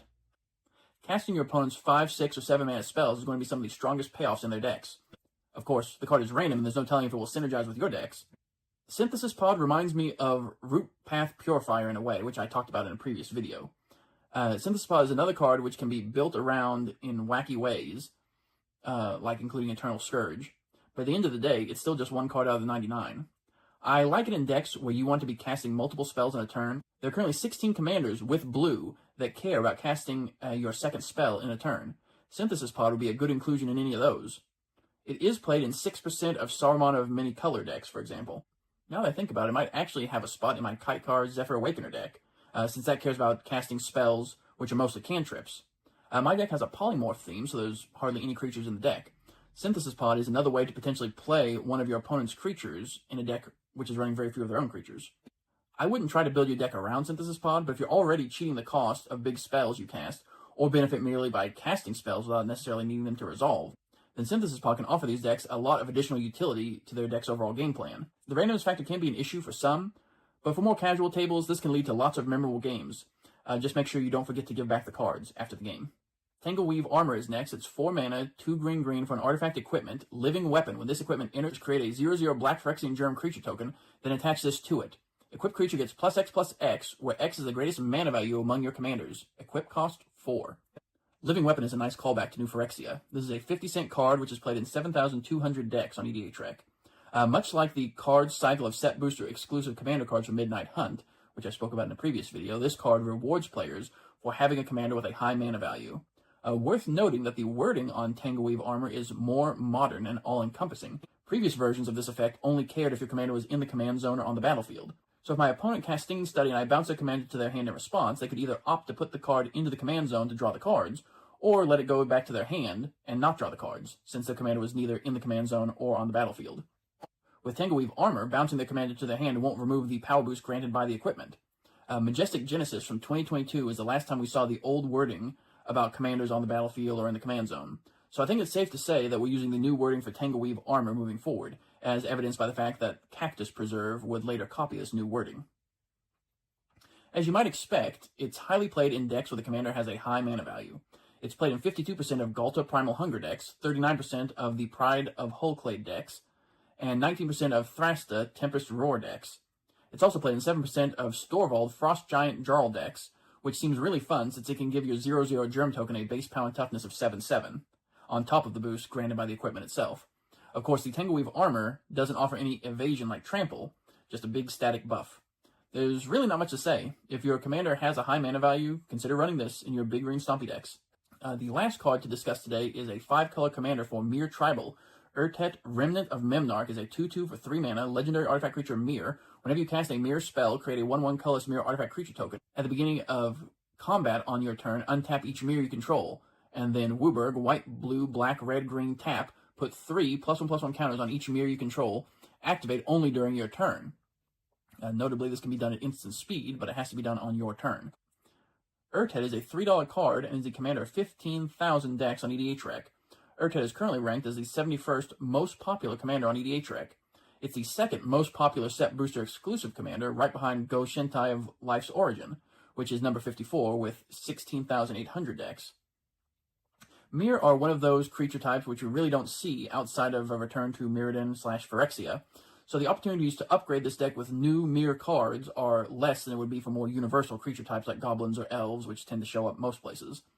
This makes it feel like the deck sort of builds itself, where everyone is running the same few Myr cards. Of course, any set which introduces new artifact synergies can have cards which find their way into an Urtet deck. It works well with the new station mechanic, since you can tap down your Myr creatures to station a spaceship or planet, then untap them at the beginning of combat. Simic Ascendancy is only played in 12% of Urtet decks, which feels too low. It's an easy alternate win con. It's worth knowing that Lorwyn Eclipsed is going to give us new changelings, like Mutable Explorer, which I talked about in a previous video. So now might be the time to brew an Urtet deck before we get some new changeling cards. But that's it. Those are the set booster exclusive cards from Phyrexia All Be One. There were a couple of new legends to build around, which both care about artifacts. Skyhunter Strike Force is underrated in aggro decks, especially when compared to similar cards like Beastmaster Ascension. Less than half of artifact decks with black on EDHREC are running Monumental Corruption, which feels too low. Synthesis Pod was the most interesting of these cards for me. I dismissed it initially, but it feels like it would add a lot of spice to any deck which cares about casting multiple spells a turn, or can benefit in other ways from casting spells. Value-wise, these cards were pretty underwhelming. Most have sat at around 50 cents since they were released in February of 2023. Urtet was the only pricey one. It sold for $20 when the Phyrexia set boosters first came out. A couple of months later, the card was worth less than $5, and today it sells for $3, for an 85% decrease. But thank you very much for listening. I hope this video was informative to you. Hello, today I wanted to talk about the set booster exclusive commander cards, which were only available in set and collector boosters for March of the Machine, starting with Begin the Invasion for X, white, blue, black, red, green, It is a sorcery that says search your library for up to X battle cards with different names, put them onto the battlefield, then shuffle. I'm not a fan of how battles have been implemented. It feels like one of the most half-baked and underdeveloped new designs in Magic. I really do need to do a whole video about them. It's been more than 2 years since the battle card type was introduced, and we haven't seen anything beyond the original 36 designs which were presented in March of the Machines. Just imagine if Planeswalkers were introduced this way. We have a new card type, and it's like War of the Spark, right? We are introduced to 36 new Planeswalkers in one set, and then that's all we get for years, as opposed to, a slow drip of a few new Planeswalkers every set. It's just, here's a bunch, and then nothing. Begin the Invasion sort of reminds me of Wargate from Alara Reborn, which feels appropriate, thematically. It's worth noting that this is the only card in Magic with X in its mana cost, which lets you search for multiple cards equal to X and then puts them directly onto the battlefield. This card was $3 when Watch of the Machine set boosters were released, but within months, it dropped down to less than 50 cents, which is where it's remained for the last 2 years. It currently sees play in 1,200 decks on EDHREC. 18 months ago, Mark Roswell said there was at least one upcoming set they were designing which had battles in it. My money is on Reality Fracture, but we'll see. So they're still looking for places to include battles. It seems like easy money to speculate on Begin the Invasion, because all it will take is just a little more support. I think this card could jump up in demand. Now, it is a 5-color tutor and for a very narrow target, so it's never going to see wide adoption, but the decks that want it are going to really want it. Next card I want to talk about is Elspeth's Talent. It is 4 mana, 2 white for Enchantment Aura, Enchant Planeswalker. Enchanted Planeswalker has +1 loyalty, create 3 1/1 white soldier creature tokens. Whenever you activate a loyalty ability of Enchanted Planeswalker, creature you control get +2/+2 and gain Vigilance until end of turn. WotC introduced a whole cycle of auras for Planeswalkers in the March of the Machine set boosters. These are currently the only 5 Enchant Planeswalker auras in the game. It's worth noting that there are currently 20 Planeswalkers in Magic which can be your commander. It seems worth considering Elspeth's Talent or any of this cycle in those decks, even if your commander is the only Planeswalker in the deck. Elspeth's Talent is a 50-cent card which sees play in 7,600 decks on EDHREC. It sees play in 14% of Commodore Guff decks and 10% of Elminster decks. It's only played in 3% of Estrad the Mask decks, which feels too low. You can enchant your commander, which already has aura synergies. The abilities feel fitting for Elspeth, since both Elspeth Tyrell and Elspeth Sun's Champion can create 3 1/1 soldier tokens. Elspeth Sun's Champion is the most played Planeswalker in Commander. It's played in 143,000 decks. 4% of all decks with white run Elspeth Sun's Champion. Funny enough, Elspeth's Talent is the only mono white card which can grant a temporary +2/+2 and Vigilance to your team. The other options which do this are all Selesnya, with Engineered Might and Silk Webweaver. Planeswalkers want to protect themselves, so clogging the board with creatures and giving them Vigilance so they can attack and block is nice synergy. Fireman Commando is a 4/3 for 4 mana, 3 and a white, creature angel soldier with flying, and whenever you attack with 2 or more creatures, draw a card. Whenever another player attacks with 2 or more creatures, they draw a card if none of those creatures attack you. So as soon as this card was released, I knew it was undervalued at $1. I snapped up several copies. It took 4 months for the cards to catch on, where it shot up to $6. There was a slight dip as people offloaded their copies into the hype, which caused the card to dip back down to $2.50. But ever since the 1-year anniversary of its release, Fireman Commando has remained a consistent $5 to $6 card. It's played in 66,400 decks on EDHREC. It's played in 2% of all decks with white in it. It's only seen 1 printing so far in set and collector boosters for March of the Machines. All it would need to do is see a reprint in a future Commander product and its price would plummet. It's played in 61% of Aurelia the Law Above decks, 53% of Giada Font of Hope decks, 42% of Sigarda Font of Blessings decks, 41% of Myrel's Shield of Argive decks, 39% of Shilgingar Sire of Famine decks, 27% of Brina the Demagogue decks, 17% of Ishin 2 Heavens as 1 decks, and 15% of Kali of the Vast decks. It reminds me of Mangar the Diplomat or Trouble in Pairs, which I talked about in a previous video. Those cards disincentivize your opponents from attacking you with multiple creatures because it nets you card advantage. Fireman Commando encourages your opponents to attack each other because doing so nets them card advantage. Surprised this doesn't see more play in group hug decks. It's played in less than 1% of Miss Bumbleflower decks. Fireman Commando's first ability is similar to Military Intelligence, Glimmerlands, and Chivalric Alliance, which is a $10 card. That one was actually printed in a March of the Machine Commander deck. Brina the Demagogue, Nelly Borka Impulsive Accuser, and Karazakar the Eye Tyrant are all commanders which incentivize your opponents to attack other players by giving them cards.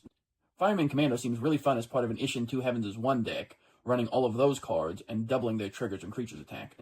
Some players don't like to give away resources to their opponents under any circumstances, but for those who like a little politics in their Pillow Fort cards, Fireman Commando is a very rare effect which many players have already adopted. Infernal Sovereign is next. It's 6/6 for 6 mana, 4 black, creature demon, flying, trample. Skip your draw step. Whenever you play a land or cast a spell, you draw a card and you lose 1 life. Infernal Sovereign is a 50-cent card played in 9,600 decks on EDHREC. This is another card I grabbed several copies of when it came out, but unlike Fireman Commando, this has yet to rise in price. It never saw high adoption. It's mainly played in Demon Tribal decks. For 1 more mana, you could just cast the Endstone. It gets you the same effect without life loss or skipping your draw step, except it keeps resetting your life to half your starting life total. The Endstone is played in 16,700 decks on EDHREC, nearly twice as many as the Infernal Sovereign. They both feel like an homage to Recycle and its planar Chaos counterpart, Null Profusion. Recycle is played in 3,400 decks, and Null Profusion is played in 2,100 decks. They both have the same mana value as the Infernal Sovereign. They both skip your draw step and reward you with card draw for casting spells. The Infernal Sovereign also draws you cards off of playing lands, and he doesn't shrink your hand size. Flubs the Fool is basically Infernal Sovereign in the command zone, except you only get card draw when you're hellbent. One thing to be cautious about with this card is getting locked out. If you're down to your last card, and your opponent makes you discard it, you could be left with no cards in hand while continuing to skip your draw step. I like running this in my Rakdos Lord of Riots deck, and I did run it in my Mariner Clan Nel Toth deck, but I cut it when I made the switch to Gitrog Ravenous Ride, which has more than enough card draw in the command zone. If you compare Infernal Sovereign to Tatyova Benthic Druid, that's played in the 99 of 200,000 decks on EDHREC. That has you draw a card and gain a life whenever you play lands. AC, Tyrant of Gyre Strait, is played in the 99 of 107,000 decks on EDHREC. It's a $10 card, and it's also the 84th most popular commander with 13,400 decks on EDHREC. These cards are played in 10 to 20 times as many decks as Infernal Sovereign, despite both being multicolored cards. I think people are too hung up on skipping your draw step. As long as you cast 1 spell each turn, you're breaking even for the card draw you skipped. Play a land, and now you're up a card. If you play a second spell, now you're up 2 cards. The life loss is another drawback, but there are ways to mitigate that. Maybe it's the Rakdos player in me, but I don't have any issue with trading life for resources. And I think that Infernal Sovereign is seriously underrated, especially when compared to similar, more popular cards. Liliana's Talent is next. It's 2 mana, black for Enchantment Aura, Enchant Planeswalker. Enchant Planeswalker has -8 loyalty. Put all creature cards from all graveyards onto the battlefield under your control. Whenever a creature deals damage to Enchanted Planeswalker, destroy that creature. Liliana's Talent is a 50-cent card played in 17,500 decks on EDHREC. It's played in 39% of Grist the Hungertide decks. If I'm going to nitpick, destroying creatures that damaged her really isn't associated with Liliana. That's a Vraska ability. This one is interesting in that it gives your Planeswalkers an ultimate ability, which is admittedly iconic for Liliana. It's the ultimate ability from her first Planeswalker card, which was later used for Rise of the Dark Realms. This card feels like a bit of a mess. If this was a Liliana and Vraska team-up card, I'd be all over it. But I don't think they did a good job capturing the essence of who Liliana is. It's a inexpensive aura which can help protect your commander, but most of the time I'd rather just have a blocker. Rowan's Talent is next. It's 4 mana, 2 red for Enchantment or Enchant Planeswalker. Enchanted Planeswalker has +1 loyalty up to 1 target creature gets +2/+0 and gains first strike and trample until end of turn. Whenever you activate a loyalty ability of Enchanted Planeswalker, copy that ability. You may choose new targets for the copy. Rowan's Talent is a 50-cent card which is played in 9,000 decks on EDHREC. It's played in 22% of Commodore Guff decks. Rowan has always cared about copying spells and abilities. She's also granted a power boost and first strike to a creature before, so this feels very on brand. Being able to copy abilities is very rare in Magic. Not having to pay extra mana for the copy is even more rare. Illusionist Bracers is the closest comparison for creatures. It's played in 80,500 decks on EDHREC. Rowan's Talent is only played in 2% of Lord Windgrace decks, which feels very low. It's a graveyard deck with lots of recursion. Green has plenty of ways to get permanents like auras out of the graveyard. If you're running a Planeswalker with red as your commander, it's seriously worth considering Rowan's Talent for your decks. It's worth it for the copy ability alone. Teferi's Talent is up next. It's 5 mana, 3 blue for an Enchantment Aura, Enchant Planeswalker. Enchanted Planeswalker has -12 loyalty. You get an emblem with you may activate loyalty abilities of Planeswalkers you control on any player's turn anytime you could cast an instant. Whenever you draw a card, put a loyalty counter on Enchanted Planeswalker. The ability is a nice callback to Teferi Temporal Archmage. Not sure why they made it cost 2 more loyalty here. The second ability is a nice reference to Teferi Temporal Pilgrim. They did a good job in combining abilities for these auras to their respective Planeswalkers, with the exception of Liliana. Teferi's Talent is played in 13,400 decks on EDHREC. It's played in 32% of Commodore Guff decks. Commodore Guff was the best thing that could have happened to the blue, white, and red Planeswalker auras. Teferi's Town also sees play in 15% of Nicol Bolas, the Ravager decks.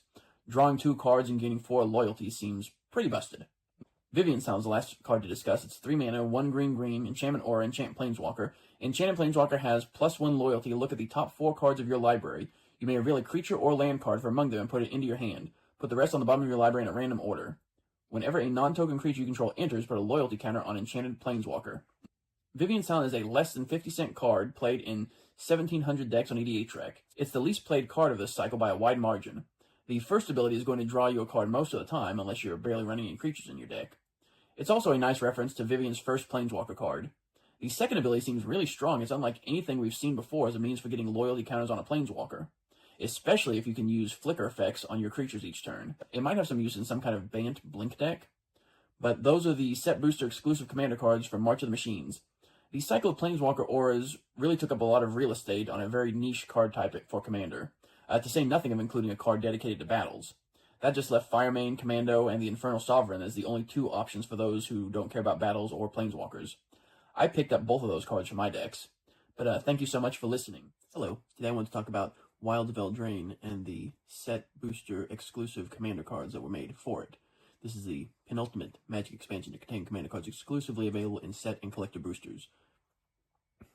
Most of the previous expansions would have 1 or 2 set booster exclusive Commander cards with a price tag of $5 or more, but the vast majority of all the cards I've covered have sold for around 50 cents or less. With Wilds of Eldraine, this is the first time where most of the set booster exclusive Commander cards command an above bulk price tag. The first one I want to talk about is Bernard, Ginger Sculptor. It's a 3/3 for 4 mana, 1 green, white, blue, legendary creature, human artificer. Each creature you control that's a food or a golem gets +2/+2 and has trample. Whenever another non-token creature you control dies, you may exile it. If you do, create a token that's a copy of that creature, except it's a 1/1 food golem artifact creature, in addition to its other types, and it has pay 2, tap, sacrifice this token. You gain 3 life. Bernard, Ginger Sculptor, is a $1 card, which is the commander of 9,300 decks on EDHREC. It's played in the 99 of 2,000 decks, so it's much more popular as a commander. It's seen 1 reprint on the list. Bernard can lead to some explosive combo finishes. A Protein Hulk plus a sack outlet with Bernard in play is pretty much game over. Sacking a Hulk plus the food golem copy created by Bernard can find 12 CMC worth of creatures and put them all into the battlefield. Green also has lots of sack options to tutor for creatures like Birthing Pod, Eldritch Evolution, Natural Order, Magus of the Order, Neoform, or Prime Speaker Vanifar. Shout out to the Cookie Combo list for this awesome interaction. You can sacrifice Protein Hulk to find Drown Rusalka and Peregrine Drake, use Drown Rusalka to sack the Hulk Food Golem token created by Bernard, and then use the second Hulk trigger to find Vidu Ghazi Guildmage and Biovisionary. From there, sack the Drake, create a copy, which untaps 5 lands. Tap 4 mana to populate the Peregrine Drake token, untapping 5 more lands. This gives you infinite mana. From there, you create a billion Drakes and make a billion mana, then make a billion copies of Simic Biovisionary. If someone tries to stop the combo, you can sacrifice creatures to Drown Rusalka and dig for a counterspell or some other piece of protection at instant speed. You want to focus on creatures for removal, card draw and ramp when possible, since Bernard can get double use of them, like using Fear of Imposters for a counterspell, for example.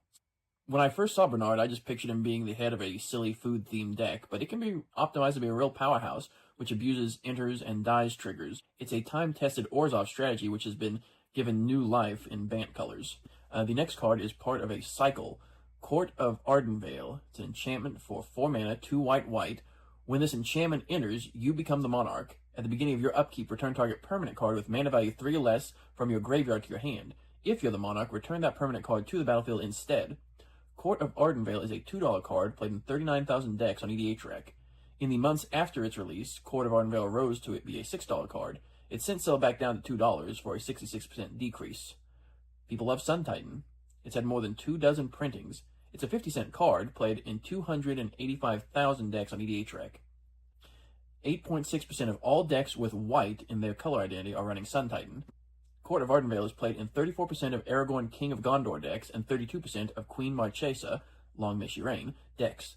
Effects like this are really rare. Redemption Choir is the only other permanent which can repeatedly get back permanent cards with mana value 3 or less from your graveyard to the battlefield. The Choir has you jump through hoops with Coven. It's a 50-cent card played in 21,000 decks on EDHREC.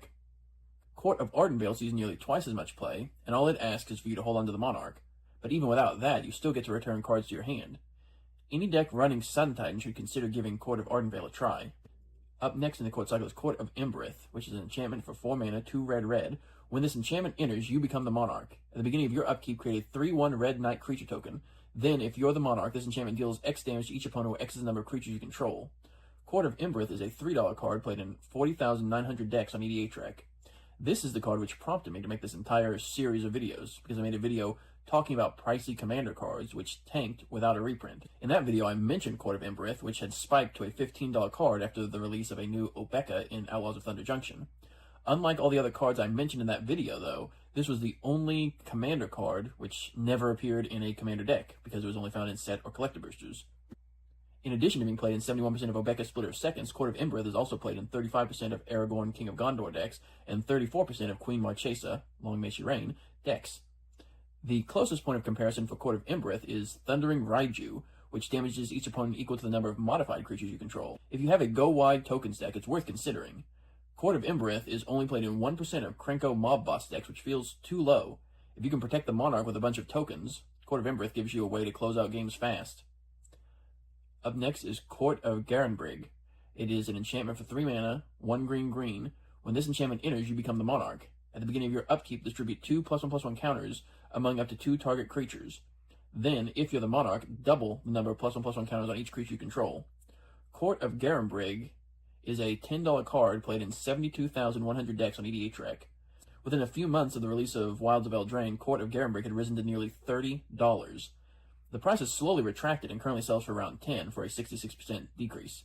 Court of Garenbrig sees play in 50% of Jared Carthelian True Air decks, 45% of Agatha of the Vile Cauldron decks, and 24% of Minsk and Boo Timeless Heroes decks. Any card which doubles something has a difficult time staying below $10.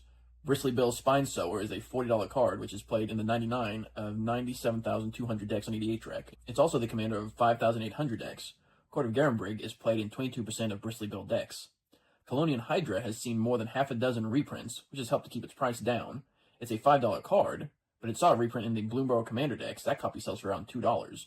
It's played in 98,700 decks, 3% of all decks with green in them.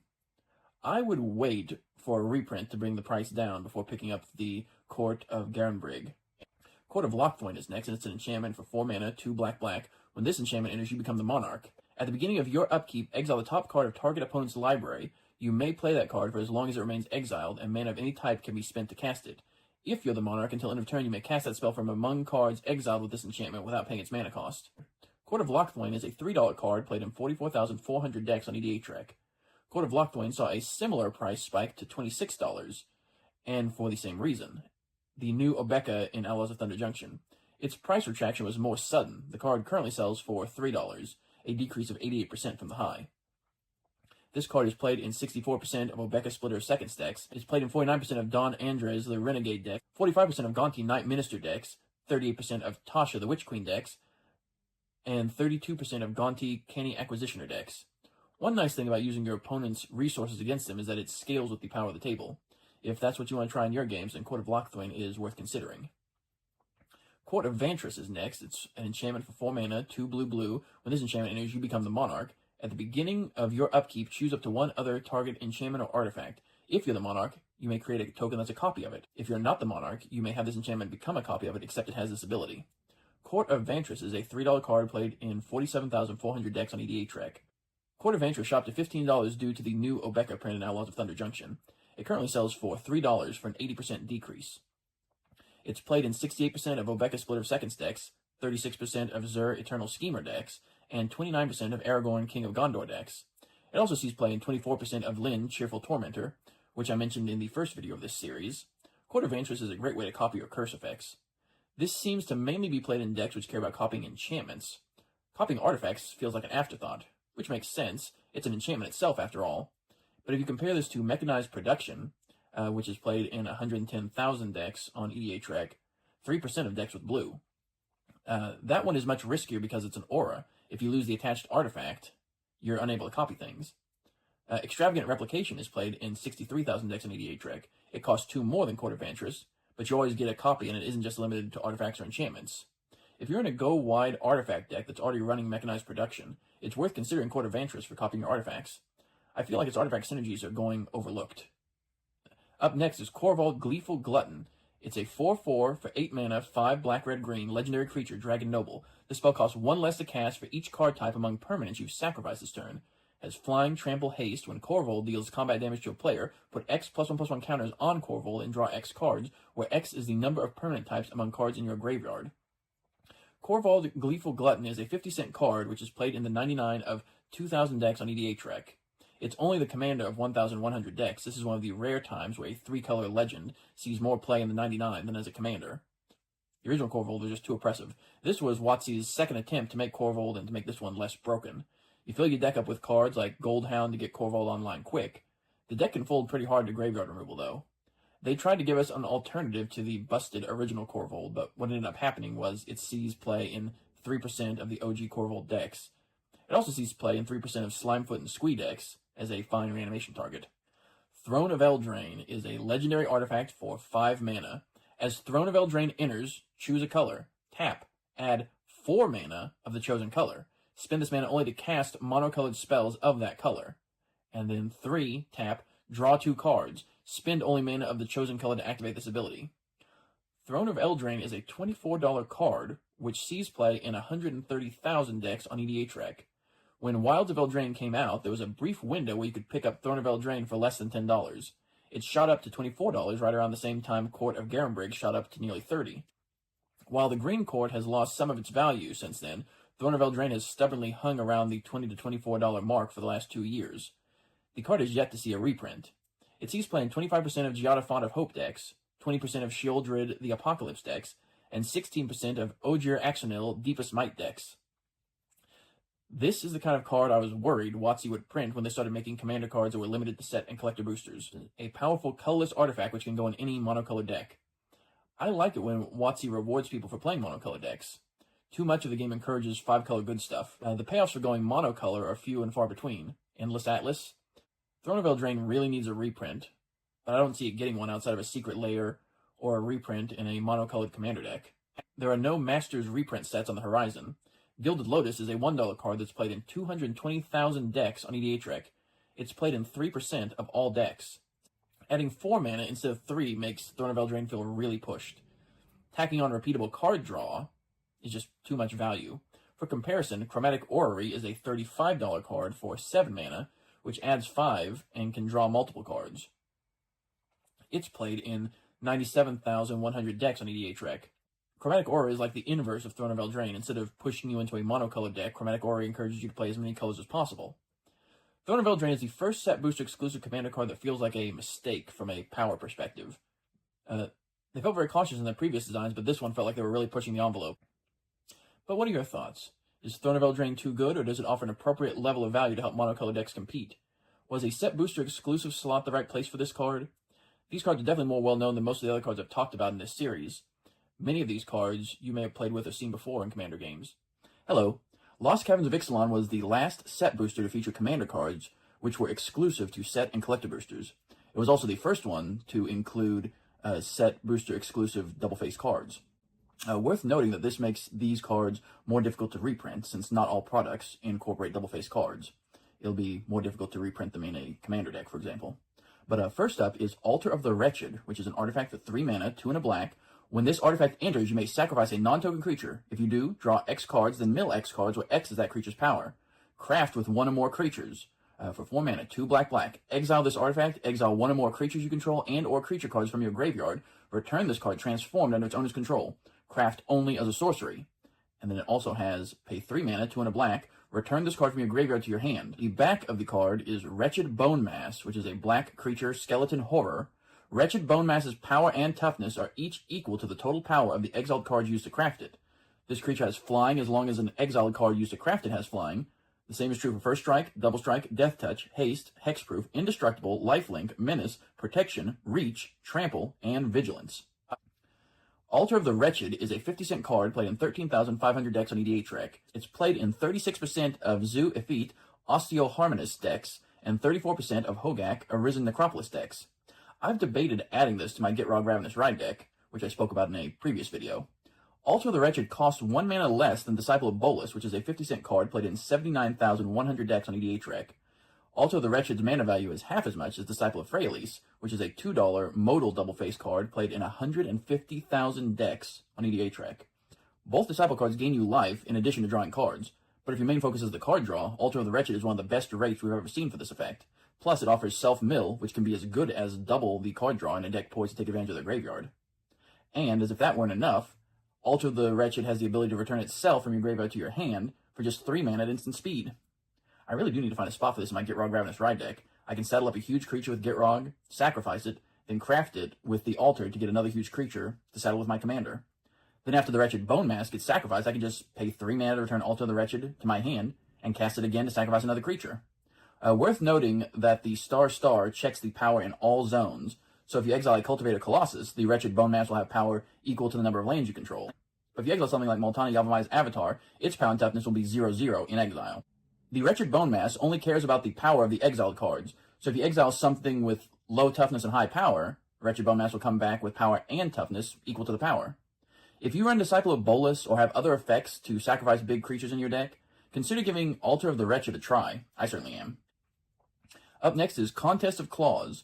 It is a sorcery for 2 mana, 1 and a green. Target creature you control deals damage equal to its power to another target creature. If excess damage was dealt this way, discover X, where X is the excess damage. Exile cards from the top of your library until you exile a non-land card with that mana value or less. Cast it without paying its mana cost, or put it into your hand. Put the rest on the bottom in a random order. When this card came out, I picked up a copy of Contest of Claws for my cube. It just looks like a fun creature removal option for green. Contest of Claws is a $2 card played in 25,600 decks on EDH Rec. Funnily enough, this card is primarily played in Universes Beyond Commander decks. It's played in 35% of Legolas Master Archer decks, 30% of Wolverine Best There Is decks, which is a flavor home run. I mean, Contest of Claws in a Wolverine deck. Also sees play in 20% of Zangief the Red Cyclone decks and 12% of Blanca Ferocious Friend decks. Worth noting that if your commander has Death Touch, then the excess damage dealt is equal to your commander's power, -1. If your deck runs lots of big creatures, this can be an efficient kill spell, which also replaces itself with a free card. This might be another potential inclusion in the Gitrog Ravenous Ride. Eye of Odritage is up next. It's an artifact for 3 mana. Tap, add 1 mana of any color. Craft with 2 that share a card type. You pay 6, and exile this artifact, and exile the 2 from among other permanents you control, and or cards from your graveyard. Return this card transformed under its owner's control, craft only as a sorcery. And then the back of the card is the Apex Observatory. It's an artifact. This artifact enters tapped. As it enters, choose a card type shared among 2 exiled cards used to craft it. The next spell you cast this turn of the chosen type can be cast without paying its mana cost. Eye of Odritage is a $1 card played in 7,500 decks on EDH Rec. It's played in 60% of Tetsun Gnome Champion decks, and basically nowhere else. The front half of the card is nothing special. It's a 3 mana rock. You're paying for the backside, which requires an additional 6 mana to flip, in addition to losing 2 cards. It sort of reminds me of Cryptic Gateway. With that, you tap 2 creatures in order to put a creature from your hand on the battlefield that shares a type with the cards you tapped. This does something similar. You exile 2 creatures, but they allow you to cast a creature spell for free each turn. Casting feels like an important distinction here. I'm surprised this isn't seeing more play in Eldrazi tribal decks. It sees play in less than 1% of Zul'Adok Voidgorger decks, Ulalek Fused Atrocity decks, and Kozilek the Great Distortion decks. Those have cheap Eldrazi you can cast in the early turns, then craft them with the Eye of Odritage to cast your huge Eldrazi for free. It's a lot of hoops to jump through, but if your deck focuses on a specific card type with an even split of low-cost and high-cost spells, it might be worth trying out Eye of Odritage in your decks. Up next is Illustrious Wanderglyph, a 2/2 for 5 mana, 4 and a white, artifact creature golem. Ascend. If you control 10 or more permanents, you get the city's blessing for the rest of the game. Other artifact creatures you control get +2/+2 as long as you have the city's blessing. At the beginning of each upkeep, create a 1/1 colorless gnome artifact creature token. This is a nice callback to Tindershoot Dryad, and given the price history of that card, it's no surprise that Illustrious Wanderglyph would see a similar trajectory. Tindershoot Dryad spent the first few years at around the $5 mark, then it shot up to $15 after the Strixhaven precons were spoiled. People wanted to upgrade their Adrix and Nev Twincaster decks with powerful token producers. It hovered around the $10 range for a few years before spiking again to $17. The second spike of Tindershoot Dryad was, ironically, caused by Illustrious Wanderglyph. Based on the history of its inspiration, Illustrious Wanderglyph proceeded to do a price increase speedrun. It took Tindershoot Dryad 3 years to reach $10. Wanderglyph did it in 4 months. It took another 3 years for the Dryad to reach its all-time high of $17. Wanderglyph did it in 18 months. This is an interesting case of 2 cards with such similar designs building off of each other and causing price hype for one another. The Wanderglyph's first spike was due to the pedigree of the Tindershoot Dryad. People knew that was a strong card, so this must be 2. Its second spike was due to all the artifact synergies in Edge of Eternities. Illustrious Wanderglyph grants the +2/+2 bonus to all artifact creatures you control, not just a specific creature type, like Tindershoot Dryad. This makes it a great addition to any artifact deck. Illustrious Wanderglyph is a $15 card which is played in 66,600 decks on EDHREC. It's played in 62% of Tetsun Gnome Champion decks, 45% of Mendicant Core Guidelight decks, 34% of Bernard Ginger Sculptor decks, and 32% of Anim Fakal Thousandth Moon decks. I was fortunate enough to snag this for less than $10. It's still priced at around $15 currently. Tindershoot Dryad was given a reprint in the Bloomborough Commander decks. Once that happened, the price tanked to around $3 for an 82% decrease. Tindershoot Dryad is played in around 78,000 decks on EDHREC. Now is a great time to pick up a copy while the card is at an all-time low. Once Illustrious Wanderglyph sees a reprint, likely in a Commander product, it'll probably follow a similar price trajectory and come back down. I do have a soft spot for Tindershoot Dryad and Illustrious Wanderglyph, because they both remind me of a card from when I first started playing Magic, Nut Collector. It also creates 1/1 creature tokens and grants a +2/+2 bonus when a certain condition is met. There are only 5 other creatures in all of Magic which create tokens at the beginning of each other player's upkeep. Tindershoot Dryad and Illustrious Wanderglyph come down sooner than any of the other options.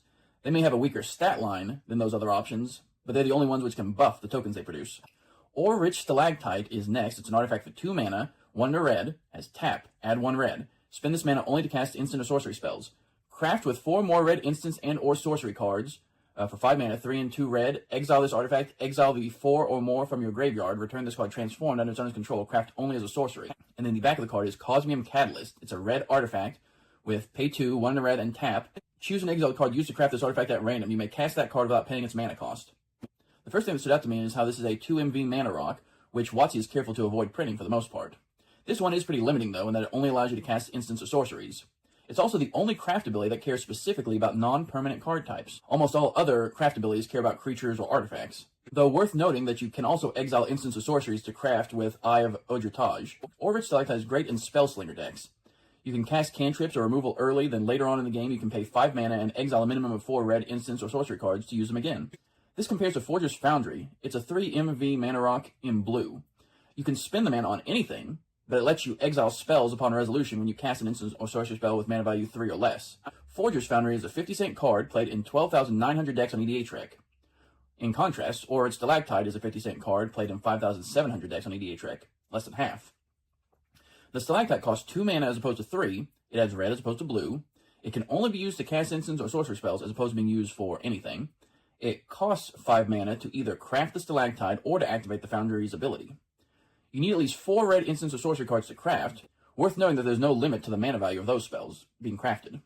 The Forger's Foundry can cast spells of any color, but they have to be mana value 3 or less. When you craft the Cosmic Catalyst, you can pay 2 mana and tap to cast a random exiled spell without paying its mana cost. The Foundry has you paying 5 mana to cast any number of mana value 3 or less spells exiled with it at sorcery speed. Cosmic Catalyst has you cast one of the random spells exiled with it, and it can be cast at instant speed. In either case, when you cast these spells, they'll return to your graveyard upon resolution. You don't have to cast all the spells at once with the Foundry, you can hold some back for a later activation.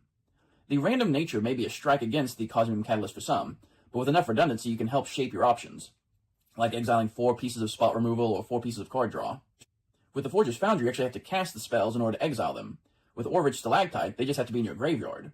So you can discard high-cost mana value red sorceries, then exile them to craft the Cosmic Catalyst and cast them for 2 mana at instant speed. Imagine casting a Soulfire Eruption for 2 mana on your opponent's turn, or Magma Opus, or Ruinous Ultimatum. Remember that they don't have to be mono-red spells. The cards are exiled face up, so your opponents may play differently knowing what you have the possibility to cast at instant speed. It's worth noting that you can't exile cards with adventures to the craft ability, since creatures with adventures are considered creature cards when in the graveyard. Now if you cast an adventure with the Forger's Foundry, you can exile it to its ability, then cast either side later without paying its mana cost.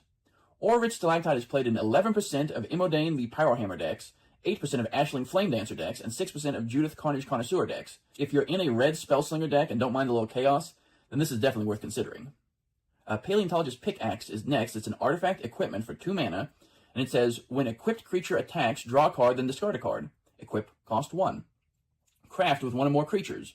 Pay 5, exile this artifact, exile 1 or more creatures you control and or creature cards from your graveyard, return this card transformed under its owner's control, craft only as a sorcery. And then the back of the card is Dinosaur Headdress. It's an artifact equipment. When this equipment enters, attach it to target creature you control. As the equipment becomes attached to a creature, choose an exiled creature card used to craft this equipment.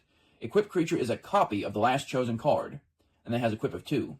Comparing this to Skeleton Key and Zephyr Boots, this doesn't grant any form of evasion like flying or skulk, but this is also the first equipment to have you loot a card merely by attacking. So it's great for sending tokens into the red zone. You get your full value without having to get through for combat damage. As for the backside, you can compare this to Assimilation Aegis or Blade of Shared Souls, which both allow the equipped creature to become a copy of another creature. Casting Reigns of Power, attacking with those creatures, then crafting them into Paleontologist Pickaxe seems pretty diabolical.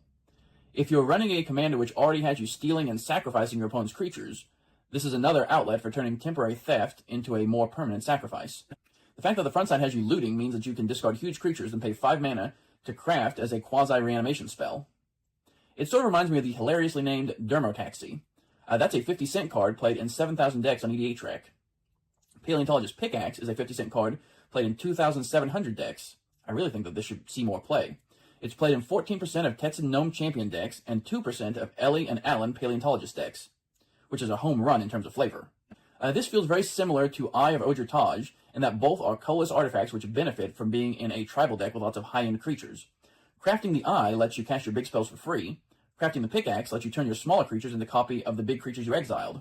And since looting is built into the front half of the card, it's easy to pitch the cards you want to craft. This is another card I could probably see going in my Gitrog Ravenous Ride deck. What's better than sacrificing an anti-causal vestige to the Gitrog Ravenous Ride, crafting the anti-causal vestige into the dinosaur headdress, and turning all of your equipped creatures into copies of it? If you're in any kind of reanimation deck, discard theme, or tribal deck with lots of creatures, this is a great way to get out big creatures faster than anyone expects. Being an equipment makes this novel. After reanimating a huge threat, there's nothing worse than your opponent's wiping the board. But with the dinosaur headdress, you can just cast a new creature and equip it. They have to deal with the equipment to get rid of the problem. Up next is Tetsun Gnome Champion, a 2/2 for blue, red, and white. It's a legendary artifact creature gnome. Whenever Tetsun or another double-faced artifact you control enters, mill 3 cards. You may put an artifact card from among them into your hand. And it has craft with 6 artifacts. Pay 4, exile this artifact. Exile the 6 from among other permanents you control and or cards from your graveyard. Return this card transformed under its owner's control, craft only as a sorcery. And then the back of the card is the Golden Gear Colossus, which is a 6/6 white, blue, and red legendary artifact creature gnome with vigilance, trample, and whenever the Golden Gear Colossus enters or attacks, transform up to 1 other target double-faced artifact you control. Create 2 1/1 colorless gnome artifact creature tokens. Tetsun Gnome Champion is a 50-cent card, which is the commander of 5,100 decks on EDH Rec. Due to the narrowness of the card, all of the decks tend to look pretty homogeneous. They're all running virtually every double-faced artifact in Jeskai colors. When incubator tokens were created, they changed the magic rules for how tokens of double-faced cards worked. An effect that creates a token that's a copy of a transforming permanent will create a transforming double-faced token. So, for example, C-Double would allow you to make a copy that is a double-faced token. But something like Brutaclad, which turns your existing tokens into something that may be double-faced, those will not have a backside, it will only copy the front side. You could fill a Tetsun deck with cards which can create token copies of your double-faced artifacts, like Urza, Prince of Krug, 3 Steps Ahead, Mechanized Production, Court of Ventress, or Artificer class. Worldwaker Helm can keep producing copies of your token copies. The last card to discuss is Xavier Sol Infested Captain, which is a 3/3 for black, green, blue, legendary creature, human fungus pirate. As tap, remove a counter from another permanent you control, populate, activate only as a sorcery, create a token that's a copy of a creature token you control. Also has tap, sacrifice another creature, proliferate, activate only as a sorcery. Choose any number of permanents and or players and give each another counter of each kind already there. This is another card I picked up for my cube when the set came out. Xavier Sol is another commander like Gave Guru of Spores, which lend themselves to infinite combos. We did it, people. We finally broke Intruder Alarm. You don't have to lean on infinite combos, though. You could build him as a Super Friends commander, sacrificing the tokens your planeswalkers produce to proliferate their loyalty counters, or as a Saga commander, removing lore counters to repeat chapters over and over, or run him as an Infect commander. He's also one of the best cards for Mystic Remora. You really have to choose between proliferate and populate and focus on that. Create small tokens to sack so you can proliferate counters, or include spells to create token copies of strong utility creatures, then use counter synergies to populate your tokens. I talked about Mirage Mockery in a recent video and went over several different ways to make copy tokens of your creatures. Those would be great inclusions in an Xavier Sol deck focused on populating tokens. But that's it. This ends my 10-part series covering all the commander cards which were exclusive to set and collector boosters. Thanks for listening. I hope you learned something new. Are you planning to try out some of these cards in your decks? I'm definitely going to try out Altar of the Wretched and Paleontologist Pickaxe in my Gitrog Ravenous Ride deck. Do you play any of these cards already? How have they worked out for you? Let me know in the comments below, and be sure to like and subscribe so you don't miss any further videos. Take care. Bye.